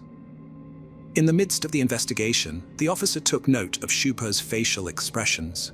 Unlike what one would expect, she didn't seem happy and was making an effort to keep her distance from Girish. Initially, the officer had focused on the behavior and expressions of Girish and Shuba's relatives, almost neglecting Shuba herself. But after seeing Shuba's unhappy expressions and attempts to distance herself from Girish in a brief clip, he decided to review the entire engagement video again. Upon re-examining the video, The officer observed that during the ring ceremony, Shuba looked visibly sad while sitting with Girish and was consistently trying to create space between them. This struck the investigating officer as unusual, as newly engaged couples are typically ecstatic. Shuba's evident unhappiness raised his suspicions, but he also recognized that relying solely on a video wasn't enough to take action against her. Therefore, he decided to investigate Shuba's call records. Although it was unusual for the police to use this technology in 2003, as it was still relatively new in India at the time, the officer's interest in technology led him to pursue this avenue. In fact, mobile phones were a rarity in India back then, but Shuba's wealthy family had made it possible for her to own one. Upon obtaining her call records, it was revealed that on December 3rd, Shuba had made repeated calls to a single number. The police then traced the number back to a boy named Aaron Verma. The police then delved deeper to uncover who Aaron Verma was and what his connection to Shuba was.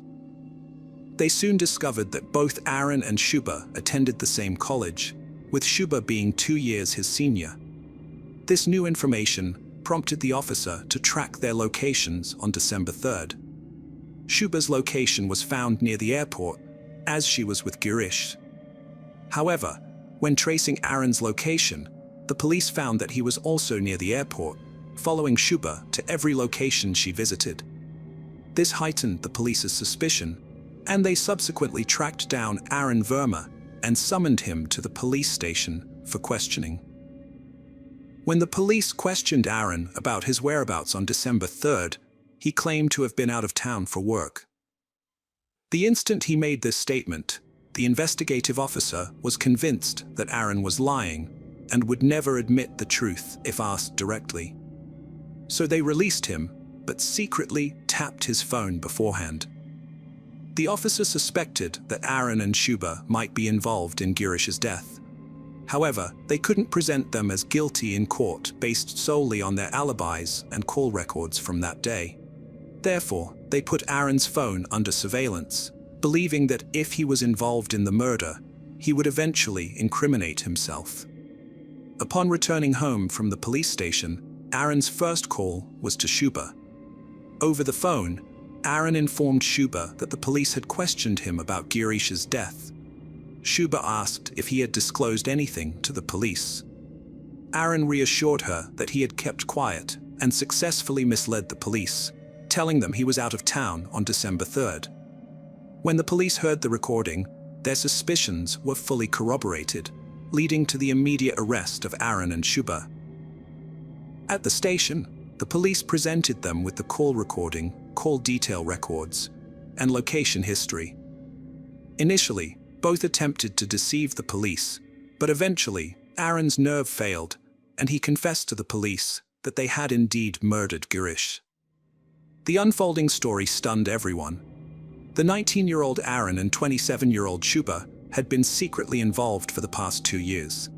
It was astonishing to learn that Aaron, still in his teenage years, was deeply in love with a woman 7 years his senior. Reports suggest that Shuba also desired to marry Aaron, but their dream remained unrealized. Shuba's father discovered their secret relationship and disapproved of Aaron, who was significantly younger than Shuba. As a result, he hastily arranged Shuba's engagement to Girish, which took place on November 30th. However, Shuba was unhappy with this arrangement. Despite Girish being educated and financially stable, Shuba found his simplicity and modest lifestyle unappealing and felt he wasn't a suitable match for her. During the investigation, it emerged that Shuba had confided in her beautician at the time of her engagement, revealing her intention to either flee before the wedding or harm Girish. Coerced into the engagement by her father, Shuba had now devised a plan with Aaron to eliminate Girish. This explained her repeated calls to Aaron, who agreed to carry out her plan. With the help of his cousin Dinesh, Aaron hired a local thug named Vinay. Shuba planned to lure Girish out of the house on December 3rd, pretending to take him out for dinner. On their way back, she would take him to a secluded spot near the airport's landing strip, where it would be easy to carry out the murder. According to this plan, On December 3rd, after dinner, Shuba expressed her desire to watch airplanes take off. He agreed to his fiancée's request, and they proceeded to the landing spot. Throughout their journey, Shuba kept Aaron informed about her location through regular calls and messages. Shortly after, Aaron, Dinesh, and Venkatesa arrived at the flight landing spot. Dinesh and Venkatesa then launched a brutal attack on Girish, striking him on the head with an iron rod. Girish collapsed instantly, bleeding profusely from his head injury and losing consciousness. Once the four were convinced that Girish was on the brink of death, Aaron and his companions fled the scene, abandoning the iron rod in the nearby bushes. After a significant period following Girish's injury, Shuba sought help, and the rest of the story unfolded. Despite this, Girish's killers managed to evade the police for nearly 50 days until Shuba and her accomplices were arrested on January 25, 2004, when the motive behind Girish's murder and the identities of his killers were finally revealed. The news of the incident spread rapidly throughout the state media. The police gathered all the evidence, interviewed witnesses, and prepared their case file, which was then presented in court. Although the case languished in the regular court for a lengthy period, it was eventually transferred to a fast-track court. Even in the fast-track court, the trial continued from 2007 to 2010. In May 2010, the fast-track court sentenced Shuba, Aaron, and their companions to life imprisonment. However, in July 2010, Shuba filed a bail application with the Karnataka High Court, which upheld the lower court's decision and rejected her bail plea. With no other option, Shuba then filed her bail application with the Supreme Court in August 2014, and the Supreme Court granted her bail for a limited period. The investigative officer who cracked this murder case by reviewing a video recording of the incident deserves appreciation. However, if Shuba had mustered the courage to confide in her father that she didn't like Girish and wouldn't be happy with him in her life, perhaps Girish would be alive today. Even if Shuba had shared her concerns with Girish, maybe he could have persuaded her father. The tragic irony of this story is that by the time Girish's killers were sentenced to life imprisonment, Girish's father had already passed away, leaving no one to find closure. With that, the Girish murder case finally comes to a close. Hello friends, welcome to our channel. Today we're going to take a look at another horrible case with you. The case of Rossana Galliano. Rossana Galliano was born in Buenos Aires, Argentina, in the late 1970s. She was the youngest child, with two older brothers, Oscar and Gustavo, and a sister, Monica. Her parents were Raldo and Graciela. While details of her childhood and teenage years are scarce, it's known that she finished high school in the late 1990s. During this time, her father, Raldo, worked as a mechanic. In early 2001, Jose Arce visited Raldo's workshop, where he met Rossana. Born on November 22, 1948, Jose had spent over 30 years living abroad, including time in Greece and the United States, where he was imprisoned for 4 years for drug trafficking. He returned to Argentina in 1996, owning 8 properties in a posh area of Buenos Aires. Jose and Rossana started dating quickly after meeting at her father's shop, where he brought his vintage car for repairs. Despite their significant age difference, Jose appeared financially stable, thanks to his mother Elsa, who still lived in the United States. When 52-year-old Jose proposed to 22-year-old Rossana, her mother Graciela expressed concerns about their age difference. Jose argued that age was not an obstacle to love, and Graciela turned to Rossana for reassurance. Rossana confirmed her desire to marry him in a whisper. The couple got married on November 17, 2001, just 7 months after meeting. Jose attributed his cheerful, modern, and smart personality to winning Rossana over. They soon had a son named Gono, but problems began to emerge soon after. Jose was a controlling and jealous partner who frequently belittled Rossana and her family. The emotional abuse escalated into physical violence, leaving Rossana feeling trapped and terrified. Jose's intimidating presence, reinforced by his possession of 2 guns, allowed him to maintain control, a situation that Rosanna's family was painfully aware of. He would often flaunt his guns when they had visitors, or when he visited others. On one occasion, Rosanna's brother Oscar witnessed Jose physically assaulting her while they were painting their house, telling her to shut up before hitting her. Another time, Rosanna's father noticed bruises on her back, and she revealed that Jose had dragged her across the pavement. Despite these challenges, Rosanna and Jose had their second child, and Rosanna tried to make the relationship work, hoping to provide a stable home for their children. However, her efforts were consistently thwarted by Jose's temper and disrespectful behavior. Moreover, Jose's mother Elsa exerted control over their household from a distance, making decisions about their lives during her brief visits to Argentina.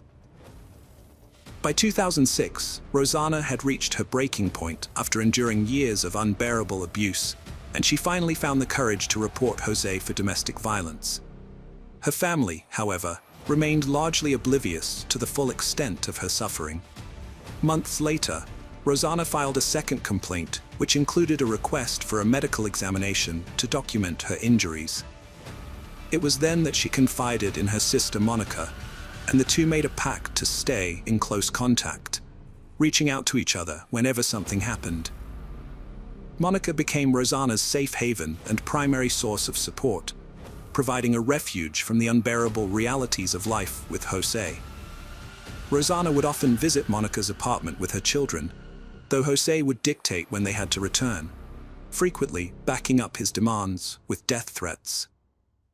Rosanna made the difficult decision to move in with Monica and the children, leaving Jose to stay in his own home. After a period of time, Rosanna took further action by filing another complaint and seeking a divorce, which resulted in a restraining order being issued against Jose. From then on, the only times they met were during child visitation sessions at a neutral location in El Romanzo Exal de la Cruz, as arranged by the court. Rosanna confided in her neighbor, Daniel Gonzalez, a married father of one who worked as a gardener. Rumors began to circulate about a possible romantic relationship between Rosanna and Daniel, although this was never confirmed. Meanwhile, Jose's threats persisted, and Rosanna shared a chilling voicemail with her brother Oscar, in which Jose casually spoke about killing her in mid-2007 while socializing with friends at a bar. Rosanna met Oscar Lugo, a 32-year-old man from Marino who worked in a sewing workshop. They quickly became close, exchanging phone numbers and starting a romantic relationship. Oscar was an old-fashioned gentleman who treated Rosanna with kindness, attention, and listened to her, which was a welcome change after all the turmoil she had faced. By December 2007, Oscar had become a part of Rosanna's holiday celebrations, even dressing up as Santa Claus to delight her 2 sons. However, their happiness was threatened by Jose, who was keeping a close eye on Rosanna's every move and was aware of her new relationship. The looming divorce had panicked him. Jose tried to persuade Rosanna to end things with Oscar by offering her a truck, but she refused. When Rosanna had a severe nervous breakdown, it was Oscar who accompanied her to the hospital, not Jose. Running out of options, Jose, with the help of his mother Elsa, concocted a plan to hire a hitman, whose identity remains unknown. On January 16, 2008, Rosanna and her sister Monica went to El Rano to pick up her sons, aged 4 and 3. However, Jose delayed the handover, making excuses. At 9:15 p.m., Jose called Rosanna, claiming that Geronimo had a fever and that he would take him to the hospital and return him the next day. But Rosanna insisted on taking care of Geronimo herself and asked for the children to be returned. The call was brief, and Rosanna then went back inside. Around 10 p.m., Rosanna sent Oscar Lugo a casual text about their plans for the next day. Later, at 10:50 p.m., Rosanna and Monica sat down for dinner when Jose called again, unleashing a deadly trap. Rosanna stepped out into the garden to improve the reception, but a shadowy figure emerged from behind the trees and shot her 4 times with a .45 caliber gun. Monica, hearing the shots, screamed as Rosanna staggered and fell. Panicked, Monica tried calling 911, but the call wouldn't go through. She then asked her boyfriend to alert the police. Meanwhile, Oscar Lugo, oblivious to the events, attempted to contact Rosanna at 11 p.m., but got no response. He then tried to reach Monica, but she didn't answer. The police investigation revealed that the shooter had entered from an adjacent vacant lot. A witness reported seeing someone fleeing through a gap in the fence, but couldn't provide a clear description due to the darkness. Jose was left stunned after being questioned and subsequently requested a lawyer to take over the proceedings before departing the following day. Meanwhile, a red sweater was discovered during further searches, which Rosanna's relatives identified as belonging to Jose, solidifying his position as the prime suspect in their minds. The case garnered widespread media attention, sending shockwaves throughout the country and sparking a scandal as Jose and his mother publicly proclaimed his innocence, while also making disparaging remarks about Rosanna and suggesting that her multiple lovers should be investigated instead. After the incident, Daniel the gardener became reclusive, shunning all human contact.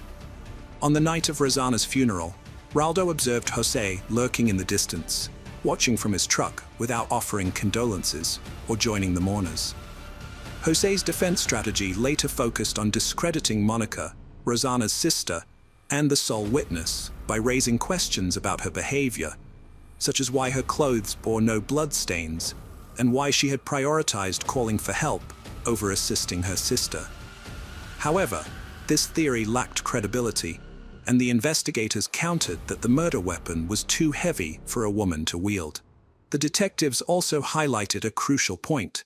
Anyone familiar with the house would know that Rosanna had to venture outside to get a cell signal, suggesting a high degree of premeditation in the crime. During the investigation, Rosanna's sons were cared for by their father and grandmother Elsa, while their grandmother Graciela was granted limited access. In contrast, Monica and Oscar were denied access, with Jose citing safety concerns for his sons, despite the legal restrictions. The children longed to see their Aunt Monica, prompting Jose to occasionally allow supervised visits. Monica seized these opportunities to take the children to see a psychologist. Eventually, Graciela successfully obtained visitation rights, although she was denied guardianship. In a contemporaneous interview, Jose claimed that Rosanna had 4 lovers, all of whom had criminal records. According to Jose, Rosanna engaged in intimate relationships with these men to uncover their secrets, which she then leveraged to blackmail them for personal gain. Meanwhile, following threats, Oscar was placed under police protection as a protected witness in his sister's case, requiring him to wear a tracking bracelet. As 2007 drew to a close, investigators still lacked concrete evidence to bring charges against any of the suspects. However, a significant breakthrough came a year after the murder, when Jose was arrested in January 2008, charged with aggravated homicide due to their romantic relationship, premeditation, and the alleged involvement of multiple perpetrators. 4 years after the attack, Oscar exercised his visitation rights to take his nephews to play soccer, sharing a heartwarming hug with the 6- and 7-year-old boys. In April 2013, the trial commenced. Jose maintained his innocence during the May proceedings, but the trial was delayed when he suffered a stroke, ultimately pushing the final verdict to November 2013. The judges concluded that the murder was meticulously planned, bearing the hallmarks of organized crime. Jose and Elsa were found to have chosen the time and place for the attack, aware that a phone call would lure Rosanna outside, rendering her vulnerable. The court determined that financial motives drove the murder, as Jose sought to avoid splitting the marital assets. Jose and Elsa received life imprisonment sentences. The higher court upheld the conviction, citing Jose's threats, the domestic violence endured by Rosanna, and the dominant influence of his mother. The actual perpetrators of the shooting were never identified. In 2015, Jose and Elsa were placed under house arrest, with Jose's health and Elsa's age cited as reasons, allowing the children to reunite with them. The media continued to follow the children's story for years, during which Monica and Graciela had no contact with them. The boys were shuffled between homes familiar to their father, but unknown to Rosanna's family. In January 2017, the court granted the children a weekend visit with their maternal grandparents for the first time. The Galliano family prepared their home with fresh paint, a thorough cleaning, and decorations, and Graciela cooked their favorite dish. That weekend, the Galliano home was filled with joy as the boys played soccer, video games, and even asked to sleep in their grandmother's bed, whom they hadn't seen in over 2 years. On November 24, 2018, Jose passed away after another stroke. The event was another devastating blow for the children, who attended their father's funeral. During the funeral, they expressed their concerns about their future to their Aunt Monica, who reassured them with calmness and love, promising to support whatever they decided. They chose to live with Monica, who then had to confront Elsa to communicate the boys' decision. Through these and many other instances, it was clear that Monica always prioritized her nephew's wishes, whether they wanted to talk or preferred silence. Monica's primary goal was to provide stability and comfort for the boys. In March 2019, Jono decided against switching schools, opting to stay close to his friends and see out his final 2 years. He returned to live with his grandmother, Elsa. Meanwhile, Monica pursued custody of Nahuan. Things appeared to be settling, but tragedy struck in late November 2019 when 87-year-old Elsa was hospitalized and shortly after passed away on November 30th. The following month, Monica was awarded custody of Nahuan. By the end of the year, Jono had moved in with a family friend of his grandmother's. Both brothers still required psychological support to cope with their traumatic experiences, with Jono grappling with depression. Their psychologist acknowledged the staggering sequence of events they had endured.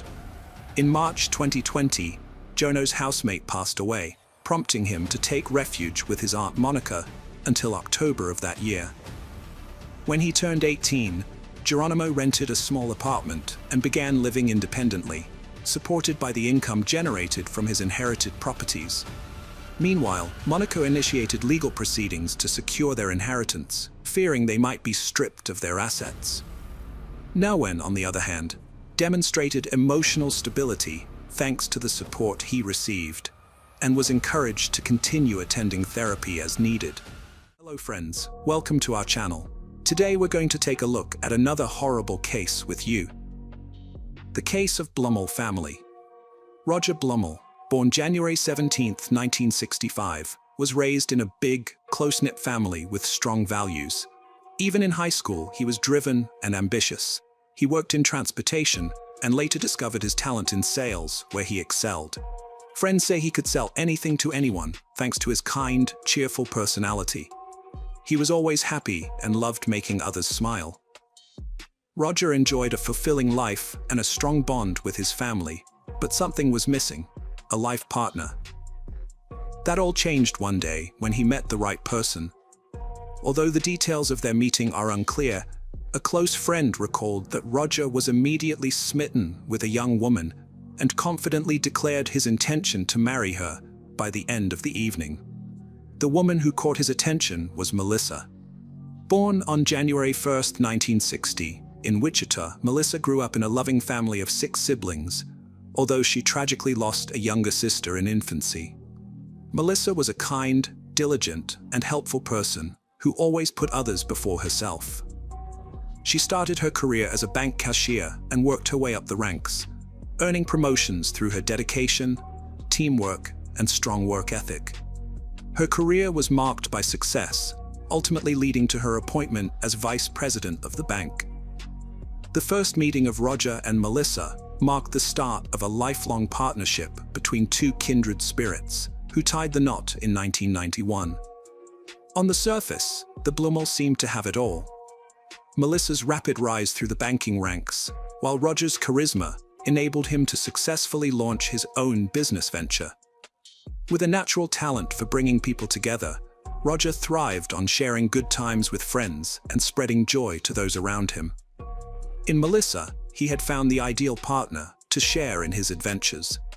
What's more, the couple's strong sense of social responsibility drove them to participate in and contribute to various charitable, sporting, and community-driven initiatives in their locality. The Blummel had an idyllic life, but it lacked one thing: a child to bring laughter and joy. After years of trying to conceive, they decided to adopt. A social worker introduced them to Kesha, who was putting her two sons, Tony and Chris, up for adoption. The Blummel wanted a closed adoption, but Kesha preferred open. In the end, the Blummel approach won, and Tony and Chris became part of their family, starting a new life. Tony was amazed by daily dinners. The kids quickly adapted, thriving in elementary school and beyond. They excelled in high school, making diverse friends and starring in sports like wrestling and football. Tony's wrestling prowess earned him second place in a division competition, promising a bright future for the family. Tony's family life took a drastic turn for the worse during his senior year of high school. Until then, he had been a model child, but suddenly he became rebellious and constantly clashed with his parents, resentful that they favored his younger brother, Chris. He started drinking, breaking curfews, and even smoking marijuana, causing chaos at home and making it seem like all hope was lost for him to get back on track. Tony had always dreamed of joining the United States Air Force after graduating, but his new behavior ruined his chances. In 2013, he was arrested for a violent offense, and then again for driving under the influence, which meant his records would prevent him from pursuing a career in military aviation.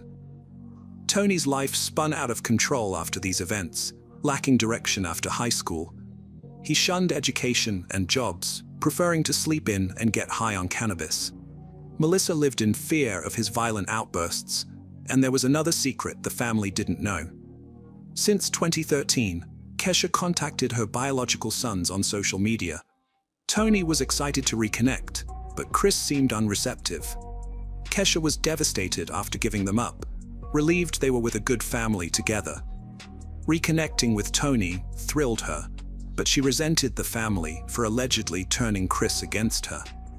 Moreover, when Kesha learned about Tony's troubles with his adoptive parents, she saw an opportunity to reconnect with her son and swiftly extended an invitation for him to visit her. At the adoptive home, things worsened. Tony's rage boiled over, and he punched a hole in the wall. This was the last straw. The family realized they and Chris were no longer safe. After failed attempts to address Tony's behavior, Roger and Melissa made the tough decision to ask him to leave. He started by wandering aimlessly, but he soon understood he needed to take action to support himself financially. He got jobs at fast food restaurants, and, to make some extra money, he also sold cannabis. Despite having no fixed address and sleeping at different friends' houses each night, he eventually fell in with a group of young people who were heavily into drug abuse. Among the midst of despairing events, a lifeline emerged for Tony when Kesha extended an invitation for him to move to California and live with her. Tony seized the opportunity with eagerness, and the reunion took place in September 2013 at Kesha's California residence. Accompanied by his high school best friend, Braden, who had dropped out in his junior year to pursue a life of drug dealing, he arrived filled with hope, seeking Kesha's support, who was well-versed in the drug trade, to establish a large-scale marijuana operation in the area, and even discussed entering the medical cannabis market. The reality was that they had arrived to live in a small apartment, which had only one room. It is not hard to imagine that the situation in the place began to be tense, particularly because Sean, Kesha's partner, had 2 jobs and was the only one bringing in money to cover the expenses for 5 people. Kesha only contributed a part of the social assistance she received for her daughter. Kesha, Tony, and Braden spent their days using drugs, and the woman's younger daughter was all the time under that bad influence. Sean reached a breaking point when she discovered Tony and Braden selling marijuana near her house. She told them to stop, citing the danger to her as the property owner. Then, she issued an ultimatum: get a job or leave the apartment. But instead of complying, the group banded together against her, eventually leaving for a nearby hotel for 2 weeks. However, without income, they couldn't afford the hotel bill. They didn't consider getting a decent job due to their financial struggles. Their initial plan was to head back to Kansas, possibly because Tony was familiar with the area from his drug dealings. After nearly a day of driving, they decided to stop in Arizona and spend the night at a hotel. It was during their stay that Tony shared an idea with his companions to kill his adoptive parents in order to inherit their wealth. Once they arrived in Wichita and settled into a hotel room they'd rented for a month, they focused on finalizing the details of this plan. Tony had devised a straightforward plan. He would kill Roger and Melissa, collect the insurance payout, sell off their assets, and use the proceeds to launch a more extensive drug operation. Tony was convinced that his original family would amass a fortune by growing and selling marijuana. He even pinpointed the ideal day to carry out the crime: Friday, November 15th, 2013. This date suited him perfectly, since his brother Chris would be away, attending a wrestling event related to his practice. As a former wrestling star, Tony still maintained connections with some team members, which is how he learned about his brother's commitment that evening. Tony hatched a plan to invite Roger and Melissa to a meeting under the guise of discussing their past issues and making amends. While they were out, Braden would bring Kesha to the empty residence, where she would steal valuables. Tony knew the location of a stash of emergency cash his adoptive parents kept at home. The plan was to make it look like a botched robbery. When Roger and Melissa returned, Kesha would kill them. Initially, everyone thought the plan was solid, but Braden later got cold feet and refused to participate. He did, however, agree to help by obtaining the necessary guns. As an alternative, he suggested his friend Andrew, a former high school acquaintance, who could drive Kesha to the residence and play a supporting role in the crime. Braden obtained 2 pistols from other criminals as promised. It's worth noting that there was never any plan to share the money with Andrew, who was hired to drive and provide backup for Kesha during the robbery in exchange for $11,000. Kesha would ultimately be the one carrying out the heist. In early November 2013, Kesha shared a photo on social media of herself with Tony, accompanied by a caption that read, "A bond that cannot be broken."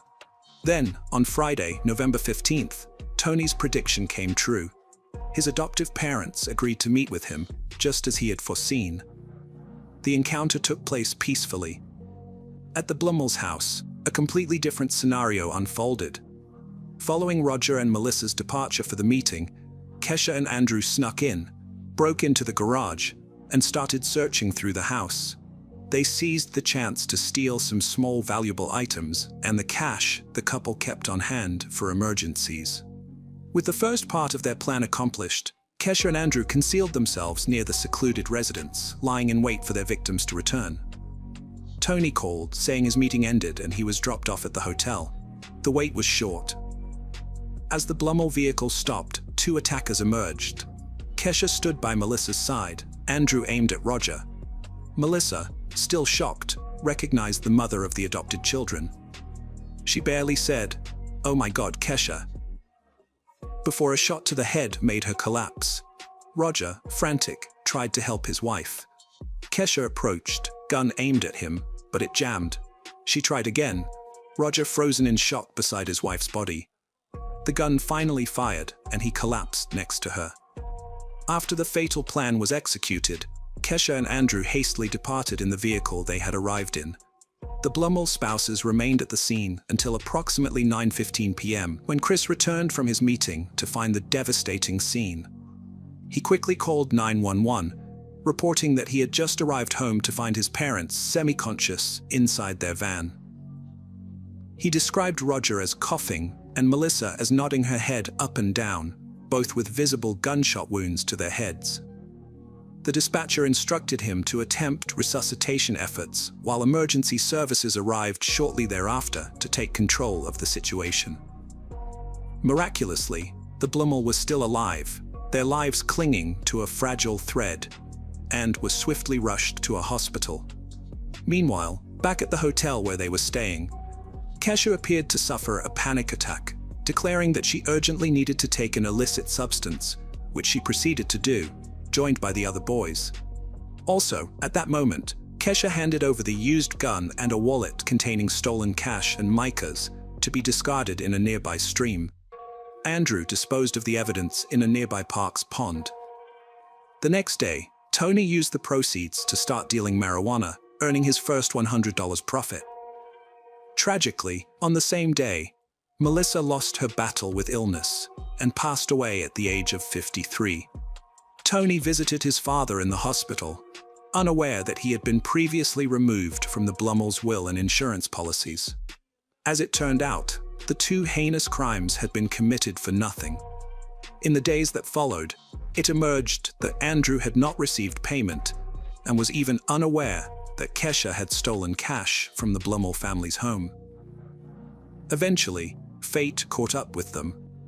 During the initial inspection of the Blummel residence, the police observed that the garage door had been forced open, and upon entering the house, they found everything in disarray, with items scattered haphazardly. It was confirmed that money, jewelry, and other valuables had been stolen. The authorities considered the possibility that the attack on the couple had been a consequence of their arrival while the thieves were still inside. However, since the fatal assault had occurred prior to the couple's entry into the home, this initial hypothesis was soon dismissed. In the van where Roger and Melissa were attacked, no significant fingerprints were found, although investigators did discover a book casing.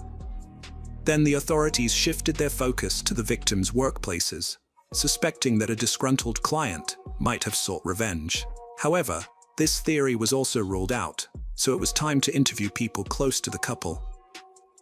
Tony was first on the detective's list, as he had been the last person seen alive with the victims. But he vehemently denied any involvement, claiming he knew nothing about the incident. According to him, after finishing dinner, he had returned directly to the hotel where he was staying with his mother. The hotel staff corroborated this alibi. Next on the list was Chris, who had discovered the bodies, but he was quickly cleared after verifying that he had been at a dinner with the wrestling team at the time of the incident. However, the investigators discovered an anomaly in his behavior. He didn't appear overly distraught, instead seeming lost in thought. When police pursued this lead and questioned him about his parents' disappearance, Chris promptly replied that one person came to mind. He added that the only individual who might harbor a grudge against their parents and possibly be capable of such an act was his older brother, Tony. With this significant lead, the authorities caught a fortunate break in their hunt for the culprits. A man contacted the police, revealing that a young acquaintance of Tony's had approached him to buy a gun. The detectives homed in on this individual, and upon digging into his background, uncovered a long history of drug-related offenses. Furthermore, they discovered he had accompanied Tony on a trip to California. The suspect was none other than Braden.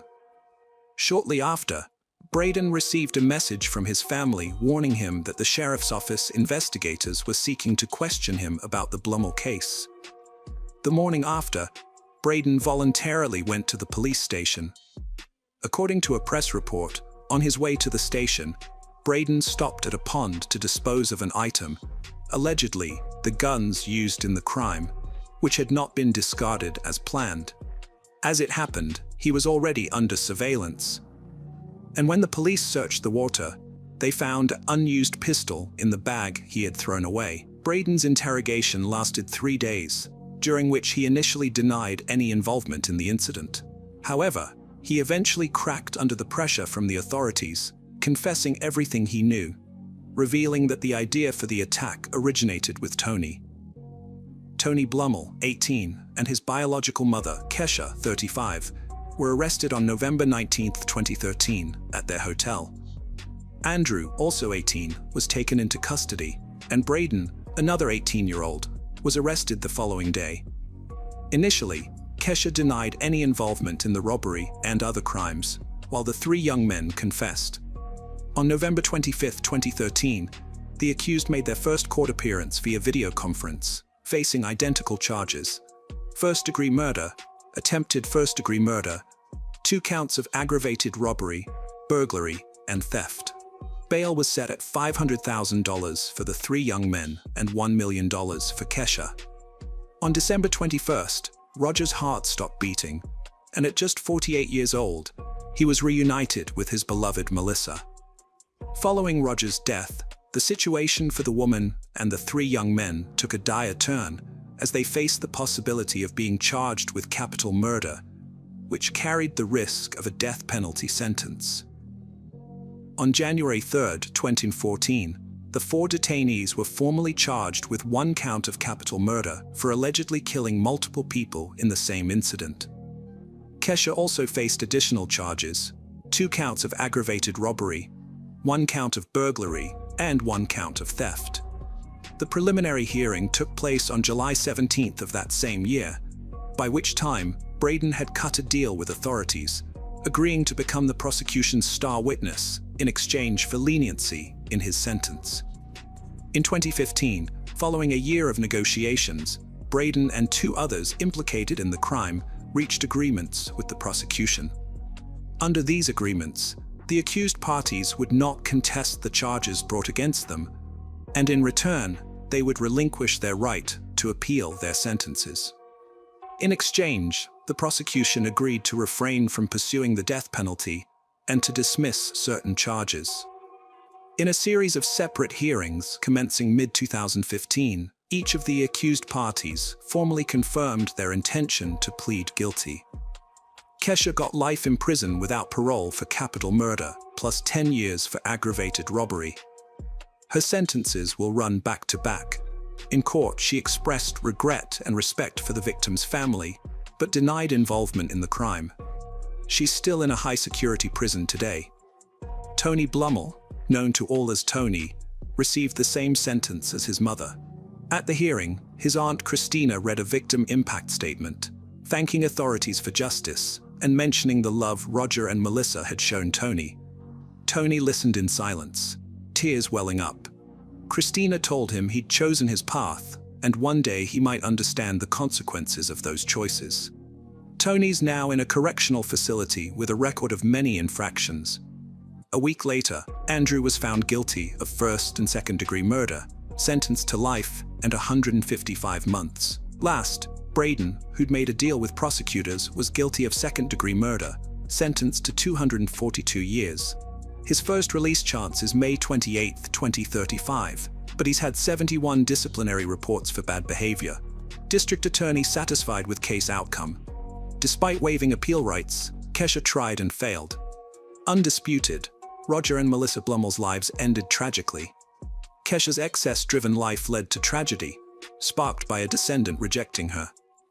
For his part, Tony repaid the couple's love and care with resentment, envy, and violence, opting for an unjustifiable path of substance abuse that ultimately led him to commit a double crime. As a consequence, Kesha's younger daughter was forced to grow up in a foster home. In contrast, Chris Blummel, with the support of his family, managed to overcome the ordeal and build a fulfilling life. Hello friends, welcome to our channel. Today we're going to take a look at another horrible case with you. The case of Lucy Landry.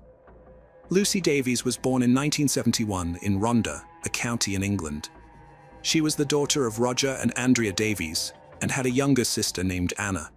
The family lived in a small, tight-knit community of socially purposed housing, surrounded by stunning mountain scenery. Lucy had a happy and carefree childhood, bonding closely with her sister, who shared similar interests. Her parents often mentioned Lucy's infectious joy, which made her a standout student in primary school. Known for her outgoing and likable personality, Lucy quickly won over her teachers and classmates. With her undeniable beauty, she became one of the most popular and admired girls in school. Lucy and her sister Anna shared a passion for ponies, which led their father to enroll them in the local riding club. This experience taught them discipline and showcased their talent, eventually earning them the right to participate in various events and competitions.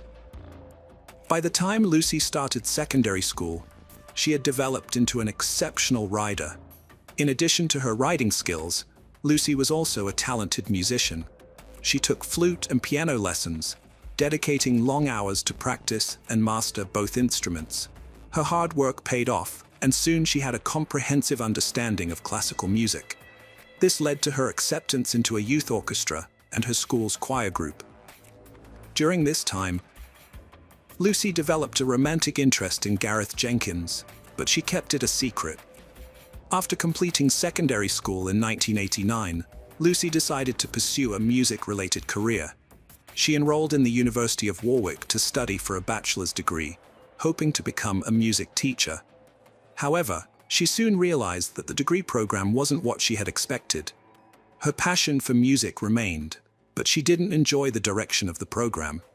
As a result, Lucy changed her plan and opted to study urban planning instead. Around this time, Lucy met Graham McAllister, and they soon discovered that they shared a similar outlook on life, including a passion for art and common interests. A key aspect of their bond was their matching sense of humor. Their relationship developed naturally, and as they made plans for the future, Lucy decided to introduce Graham to her parents, Roger and Andrea. The meeting went well, and Lucy's parents were convinced that Graham was the right person for their daughter. In fact, they were so confident in their relationship that they bought Lucy a house in Coventry, northwest of London. This gift not only provided Lucy with a stable home, free from the uncertainties of renting and moving, but also reflected their wish for her to start a family. Shortly after moving in, Lucy invited Graham to live with her, and they continued their studies together. In 1995, they welcomed their first child, James. Lucy decided to take a break from university to care for him while Graham continued his studies and worked the night shift at the city's postal sorting office. Over time, this arrangement took a toll on Lucy, who felt bored and isolated at home, caring for their child and often separated from her partner for long periods. To alleviate her boredom, Lucy turned to internet chat rooms, seeking to meet new people and find some distraction. One night, Lucy engaged in lively conversations in various online chat rooms, where she encountered Harold Landry, a 53-year-old American from Louisiana. Growing up in a financially struggling family with a dozen siblings, Harold knew from an early age that he had to rely on his own efforts and determination to succeed. To escape poverty, he dedicated himself to hard work from a young age. His big break came when he realized that the key to success in the oil business wasn't owning wells, but providing essential infrastructure to well owners. Consequently, he founded a company specializing in designing and manufacturing hydraulic equipment for major oil companies in the southern United States. As he had predicted, the business made him incredibly wealthy, eventually earning him billionaire status. By then, Harold split his time between his central hobbies and a property on KML Island in Mexico. He had been married and divorced twice, with children from these unions, whose exact number and identities remained private. One thing was certain, however: Harold ensured that his children lacked nothing. A significant event took place in 1992 when Harold, now single, met a woman 20 years younger who was married. Despite her marital status, Harold used his charms to win her over, undeterred by her family's or husband's potential opposition. On February 6, 1994, Harold took her on an outing in New Orleans, hiring a babysitter to watch her children. After their evening together, Harold dropped his lover off at home and offered to drive the babysitter back to her own place.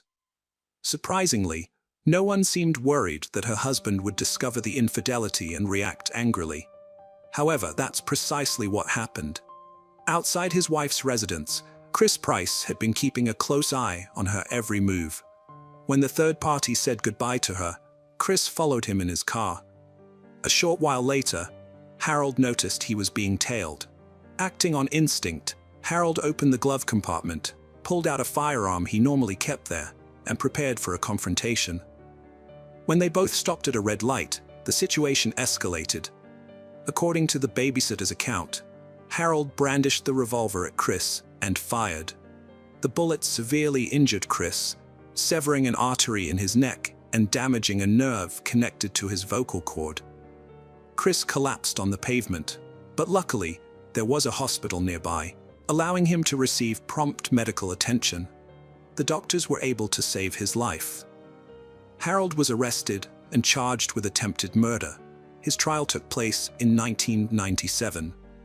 The defense attorney argued in the opening statement that Harold's actions were the result of a tragic and sordid affair involving Chris, and that he had acted out of fear and in self-defense. This strategy led the jury, composed of 4 men and 8 women, to convict Harold of the lesser offense of aggravated assault. He was sentenced to 5 years in prison. However, after an appeal, Harold was granted probation in exchange for a $500 fine and community service. Although he had hoped to be fully exonerated, he thanked his lawyer, Pat, for his efforts. The 2 men subsequently became close friends. After reaching a confidential agreement with Chris, Harold moved to Covington, where he lived a life of luxury, free from financial worries. When he started chatting with Lucy, he was open about his past, sharing stories about his jobs, romantic escapades, and legal issues. However, instead of deterring Lucy, this honesty only strengthened her attraction to him. The two began a captivating online romance, with Harold promising her a highly desirable lifestyle. Eventually, his persistence and persuasive abilities convinced Lucy to end her relationship with Gra, clearing the way for Harold to pursue her without any rival claiming his attention. In the early 2000s, Harold traveled to England to meet Lucy, and she took the opportunity to introduce him to her parents, Roger and Andrea, as her boyfriend. Although they were surprised by the significant age difference, they respected their daughter's decisions and did not object to the relationship. Harold felt fulfilled and fortunate to share his life with Lucy, and he spared no effort to surprise her, whether with luxurious gifts or anything else she desired. In fact, by then, he was so in love that he was already planning to propose marriage. However, he wanted to do it in an ideal setting. To achieve this goal, Harold took Lucy, her son James, and Gra on a trip to Mexico, a place that had become his favorite destination in the world. His longtime friend Pat, who had been his attorney in the past trial, also had an apartment close to his residence, which added to the feeling of comfort. Initially, Harold bought a diamond ring and shared the news with enthusiasm with Pat. However, Pat harbored certain suspicions about Lucy, and as the days passed, he found it strange that she had dedicated a good part of her time in Gra's company. Despite this, Harold was oblivious to it, and ultimately proceeded with his plan to propose. Lucy happily accepted the proposal, and in mid-2003, the couple celebrated their union. Shortly after, Harold surprised Lucy by buying a $1 million property in an exclusive Worcester neighborhood. In this peaceful rural setting, their marriage got off to a prosperous start, helped by their excellent neighbors, Rachel Clark and Stephen Kennedy, with whom they formed a close friendship. Soon, Lucy gave birth to their first daughter, Harriet, which filled both her and Harold with joy. From then on, he devoted himself to the little girl with unwavering energy and commitment. He also maintained a loving relationship with James, treating him like his own son. As time passed, Lucy's workload increased, and her mood began to deteriorate in proportion to Harold's demands. He expected her to constantly adapt to his preferences and obey his requests without question. Lucy, however, had different expectations. This led to rising tensions between them. Lucy was outspoken and unafraid to express her opinions, but Harold was unwilling to compromise. Given their volatile personalities, their arguments frequently escalated into intense fights, followed by reconciliations once the conflict had subsided. The constant disputes that lasted for hours became a familiar background noise in the lives of Rachel and Stephen. They knew that Lucy and Harold's alcoholism fueled their arguments and complaints, which often led to days of not speaking to each other. Lucy reconnected with Gareth, an old friend from secondary school, and they spent hours catching up, occasionally interrupted by their own commitments. One evening, After Harold fell asleep, Lucy stayed on her computer, and it dawned on him that she was unhappy and looking for a distraction, possibly even a replacement, just like she had found him. In the autumn of 2009, Lucy invited Gareth to stay with her. Meanwhile, Harold returned to England, hoping to salvage their marriage, but as soon as he arrived home, Lucy asked him for a divorce. Initially, Harold was devastated, but after a few weeks, he started a new relationship with a woman he met online. Alongside their budding new relationships, divorce negotiations were progressing, and as is often the case, new disputes arose, particularly regarding the family home. Lucy's expectation was to retain the house, thereby guaranteeing a stable living arrangement for their children. However, Harold was adamant that this was not up for discussion. His proposed solution involved offering her financial compensation to purchase a more modest apartment independently. Simultaneously, he made the decision to entirely remove her from his will. Lucy was furious when she learned about her still husband's latest decisions. Her intense hatred towards him led her to share every detail about Harold's past with her son James, holding nothing back. Amidst the tension and complicated situation, Gareth invited her to take a break and spend a few days with him in Wales. Both Lucy and Harold had a serious drinking problem, and their arguments were becoming increasingly violent, leaving their children to suffer in a toxic environment. On the afternoon of February 1st, 2010, Harold had several glasses of wine. When Stephen returned from work, he found a notification that his package had been delivered to the wrong address, the Landrys. Harold invited Stephen in and offered him a glass of wine. This led to a ridiculous argument with Lucy over a piece of furniture she wanted to buy for their upcoming move. The argument quickly turned physical, and in the chaos, Harold grabbed a kitchen utensil and hit Lucy on the cheek. James rushed to the scene of the altercation and found his mother, Lucy, badly injured. He immediately called the police and then turned his attention to ensuring his younger sister's safety. Shortly after, Lucy, realizing she needed help, left the house with her children. Her first thought was to seek refuge at Stephen's house, which was nearby. As she headed in that direction, Harold caught up with her and attacked her with a knife, inflicting multiple injuries. He then left her lying under a bush in the garden, abandoning her. Stephen, alerted by Lucy's screams, rushed outside and found her just a few steps away. Initially, he thought she was unconscious, but quickly realized the gravity of the situation. The police responded promptly to the emergency call and arrived on the scene. They called for paramedics and searched the surrounding area for Harold, but only found the terrified children hiding in the backyard.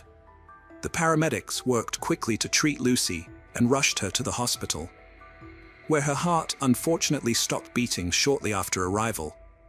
Harold visited Rachel's house and confessed to her that a terrible event had occurred, but he didn't provide any additional information. He handed her 3 bank drafts worth a total of $40,000, some cash, the keys to his car, and several signed blank checks. After that, he headed back home. By then, multiple police patrols were searching for him. They eventually found him walking along the road and arrested him. Roger and Andrea were consumed by grief when they heard the devastating news. In a statement released by the police, they requested that people respect their privacy during this incredibly difficult time following the loss of their daughter. From that point on, their focus shifted to taking care of their grandchildren. The forensic examination revealed that Lucy's death was caused by multiple stab wounds to the chest. With this evidence, combined with James's eyewitness testimony, Harold was charged with murder on February 5, 2010, when he appeared in court. The trial took place in early February 2011, presided over by Judge David Fosin. Unlike previous instances, Pat did not serve as Harold's defender. Instead, attorney Andy Childs took on the role. Despite the challenging task ahead, Childs argued that Harold had been provoked by his wife's intense anger, leaving him no choice but to react as he did. During his emotional testimony, Harold expressed his love for Lucy and regretted his actions. Following the strategy outlined by his lawyer, Harold admitted to involuntary manslaughter, claiming that Lucy had driven him to his limits. To emphasize the brutality of the case, the prosecution presented a detailed animation in court, recreating the multiple injuries the victim suffered. This graphic presentation shocked those present in the courtroom. Ultimately, on February 24, 2011, the jury delivered a verdict after less than 4 hours of deliberation. They found Harold Landry guilty of murdering his 38-year-old wife, Lucy Landry, when he was 64 years old. The next day, the judge imposed the sentence. He strongly condemned Harold's actions, calling them indescribable and unforgivable. The judge rejected Harold's claims that Lucy may have provoked him, seeing them as a desperate attempt to avoid blame. As a result, Harold received a life sentence with a minimum term of 16 years, before being eligible for parole. By the time he would be eligible, he would be over 80 years old. Lucy's loved ones expressed gratitude, not only for the resolution of the case, but also for the judge's thoughtful comments, which they felt accurately reflected their own emotions. They acknowledged that the sentence brought some sense of relief from their pain, although they recognized that no length of sentence could restore Lucy's life, and they would need to come to terms with this difficult reality. Harold, on the other hand, maintained his claim of innocence, stating that he hoped to appeal the sentence in the future. Hello friends, welcome to our channel. Today we're going to take a look at another horrible case with you. The case of Abril Perez. Abril Perez was born on November 18, 1971, in Monterrey, Mexico. She was the second of 3 children to parents Maria del Sacramento Saganon and Manuel Perez. Raised alongside her older brother Javier and younger sister Ana, the family lived modestly, but provided their children with a good education and motivated them to aspire to a better life. Abril excelled in school, showed a talent for mathematics and entrepreneurial skills, and dreamed of obtaining a high-quality higher education to secure a well-paying job with career advancement opportunities. After finishing high school, Abril was admitted to the most prestigious university in Nuevo León, where she earned a master's degree in finance and business administration. Upon graduating, she was hired in the sales department of one of the country's largest and fastest-growing companies. A few years later, she ventured into digital sales and quickly rose through the ranks, becoming the executive director of the company within 2 years. Abril was young, beautiful, successful, ambitious, and steadily advancing towards the life she had always dreamed of.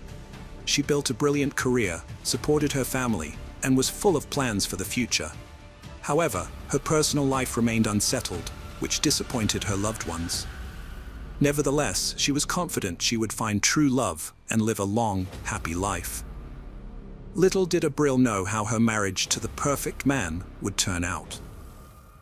Abril met Juan Carlos in the mid-1990s, when her career was taking off. They were both ambitious, which created a strong connection between them. He was captivated by her beauty, charm, kindness, and intelligence, while she was drawn to his sharp intellect and determination. As their companies collaborated on projects, they crossed paths several times, eventually leading Juan Carlos to realize he was in love with Abril. Through mutual acquaintances, he obtained her phone number and asked her out on a date. The feelings were mutual, and their relationship developed quickly. By 1998, they decided to formalize their relationship with a wedding. By then, they had both achieved considerable career success and were involved in developing online stores, which showed great promise. Their life resembled a true fairy tale, evoking envy and admiration among their peers. After 3 years of marriage, Abril gave birth to their first child, a daughter named Ana Cecilia. 2 years later, they had a son named Juan Carlos Jr., and another 2 years after that, they welcomed a third child, a boy named Julio Andreas. Despite having 3 young children, Abril managed to balance her parental responsibilities with her career advancement, barely taking any maternity leave. From the outside, the Perez Sanchez family seemed perfect, wealthy, successful, and happy. However, appearances were deceiving. Behind closed doors, Juan Carlos showed his true nature, being hot-tempered, aggressive, and harsh. He was intolerant of compromise, insisting that everything had to be exactly as he wanted. Over time, his behavior worsened, and verbal altercations escalated into physical confrontations. After the birth of their first daughter, Juan Carlos briefly softened, trying to control his emotions, but it didn't last long. By the time the third child was born, he no longer even tried to be a good father or husband. He would vent his anger on Abril, insulting and belittling her, and her tears seemed to lift his spirits. He regularly physically harmed her, often in ways that left no visible marks on her body, so she could hide the bruises under clothing or mask them with makeup. All this was done to protect his flawless reputation and pride himself on being a model family man, loving husband and father. Abril kept silent for years, trying not to tell even her sister and mother about the ongoing nightmare. She earned well and could have raised the children on her own. But her husband was a wealthy and influential man who could easily take the children away from her through the courts. By 2010, the ideal family facade had begun to crumble, and those who once admired them started to suspect that something was terribly wrong behind closed doors. Abril was not just subdued, but deeply distressed, visibly thin, sleeping poorly, and frequently sporting bruises on her face and body that became increasingly difficult to conceal. In public, Juan Carlos maintained a calm and confident demeanor, pretending that nothing was amiss, playing the role of a loving and caring husband, interacting with his wife politely and affectionately. However, at home, he transformed into a monster, making it increasingly dangerous for Abril to be near him. Despite pleas from loved ones to divorce him, Abril stubbornly insisted that everything was fine and that she would handle the problems with her husband herself. In 2014, Juan Carlos's career reached its peak when he became the head of a major trading company, making him one of the most influential people in the field. After this promotion, the family moved to Mexico City, settling in a large house in one of the capital's best neighborhoods. Their children attended an elite private school, and Abril sincerely hoped that the move would positively affect their relationship. Contrary to expectations, the change only made Juan Carlos continue to physically harm and insult his wife, even doing so in front of their children. He began to groundlessly accuse her of infidelity, and whenever she tried to defend herself, he resorted to using his fists. He monitored her phone and emails, forbade her from using social media, and later even hired a private detective to follow her and photograph any men who came near her. Over the next 4 years, Abril tried everything to save her marriage, despite her husband's behavior becoming utterly unbearable.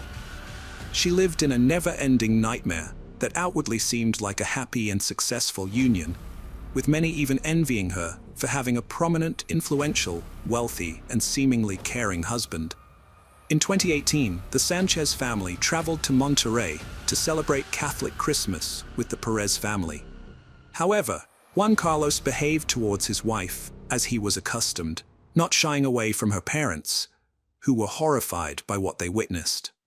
At that moment, Abril realized things could not continue this way and informed her husband that she would file for divorce once they returned to Mexico City. Hearing this, Juan Carlos flew into a rage, grabbing her throat and squeezing so tightly that she nearly lost consciousness. Only her mother, Maria del Soro, entering the room and raising the alarm prevented a tragedy. When the family returned to their home in the capital, Abril prepared for divorce, moving from the marital bedroom to a small guest room.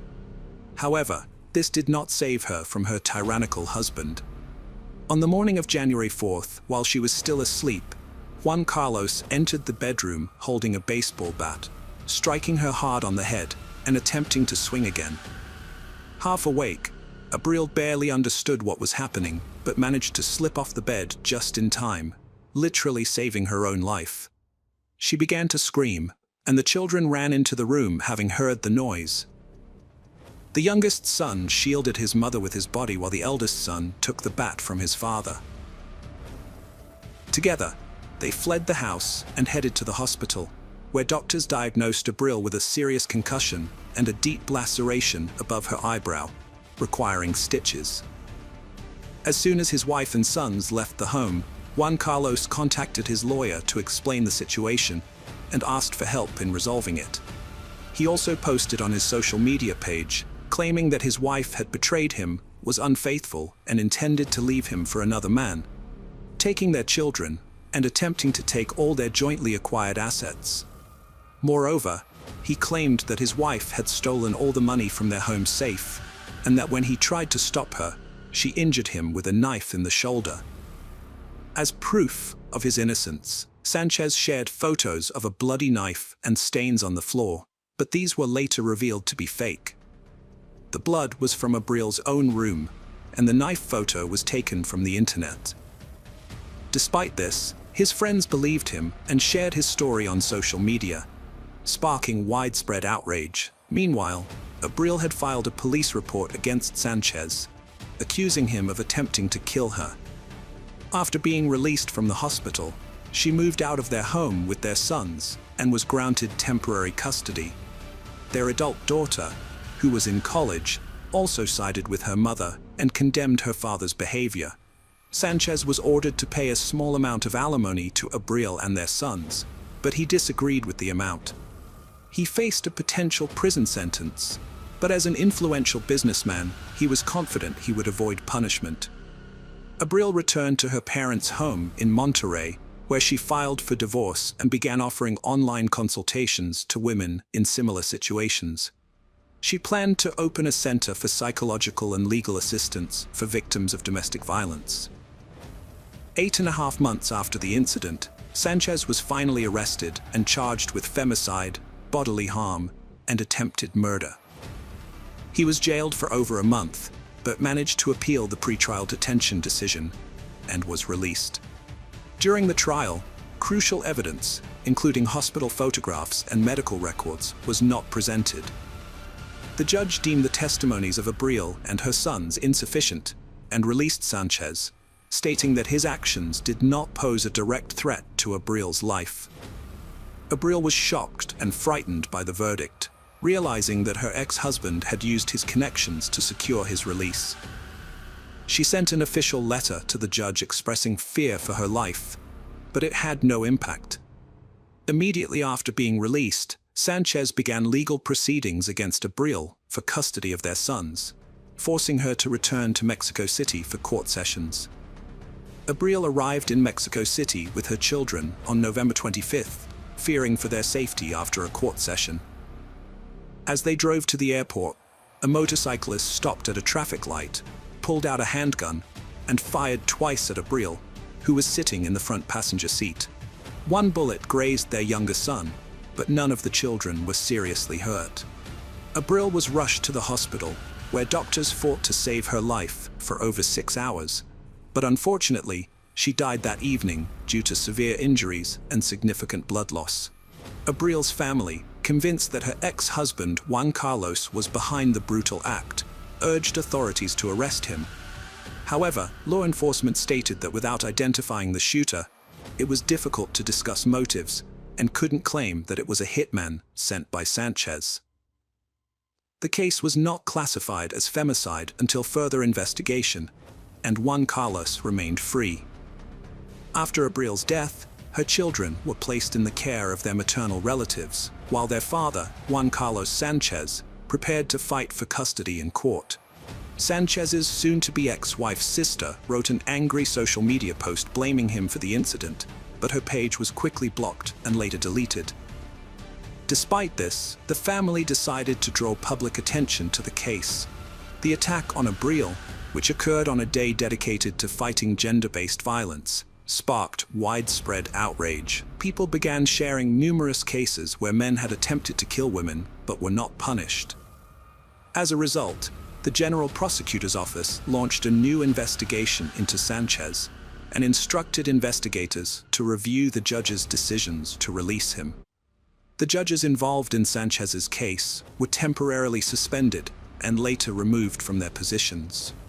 Mexican politician and women's rights defender Claudia Sheinbaum Parro confirmed that Abril's case had been reclassified as femicide and would be reinvestigated. The judges who had released Sanchez could face consequences for Abril's death if his guilt was proven. Sanchez posted on social media, calling for the perpetrator of his ex-wife's death to be punished to the fullest extent of the law. However, his daughter, Anna Cecilia, left an angry comment, accusing her father of cruelty and sharing photos of her mother taken in the hospital after Sanchez had attacked her with a bat. Despite the media attention, Sanchez was initially left free under a restraining order, required to check in weekly at a police station. However, after he failed to appear, a warrant for his arrest was issued. He used his resources and connections to flee the country and enter the United States. Mexican authorities contacted Interpol, reporting Sanchez as a fugitive accused of a serious crime, and he was declared wanted worldwide. An investigation was launched to find the hitman who killed Abril. Street camera footage revealed 2 cars following her vehicle as she left the courthouse with her children and lawyer. The motorcyclist who committed the crime was not alone, but received instructions from individuals in the cars. It took investigators several months to identify some of the participants, and 2 suspects were finally arrested on March 5, 2020. Surprisingly, they did not resist arrest and began cooperating with authorities, hoping to reduce their sentences. It was confirmed that Sanchez was the mastermind behind the crime, having paid a substantial sum to 7 individuals involved in the act. The first to be caught were the driver of one of the chase cars and the motorcyclist who fired the fatal shots. Juan Carlos, while in prison, had hired 2 experienced criminals to be his personal bodyguards. After they were released, he rehired them to find people to kill Abril, promising each a large sum of money if they succeeded. Once he had assembled a team, Juan Carlos paid them the promised money and gave them detailed instructions about Abril's route and vehicle. The toughest part was luring Abril to Mexico City, which he achieved by threatening to take her children if she didn't appear in court. Abril showed up in court as planned, but intended to return to Monterrey the same day. Juan Carlos knew this through his connections, but it wasn't until the end of October 2020 that 3 more people involved in the conspiracy were arrested on suspicion of drug distribution. It was later discovered that they were involved in Abril's murder. All the arrested individuals were part of Juan Maldonado's gang, known as Juan Balto, which had protected Sanchez while he was in prison. Maldonado agreed to help kill Abril in exchange for a large reward. He was arrested in November 2020 and began cooperating, confirming that Juan Carlos had hired people to kill Abril. With this new evidence, it was clear that Sanchez was both the client and organizer of the crime. His previous assault on Abril with a bat was reclassified as an attempted murder, leading the court to issue an arrest warrant for him on charges of femicide. By spring 2021, all the participants in the crime had been caught, except for Sanchez, who remained at large. The weapon used in the murder was also found. In total, 9 people from the same criminal group were detained, 7 of whom were directly involved in chasing and shooting Abril. 5 years after Abril's death, Sanchez, the mastermind of the crime, is still on the run, and his whereabouts remain unknown. The person who pulled the trigger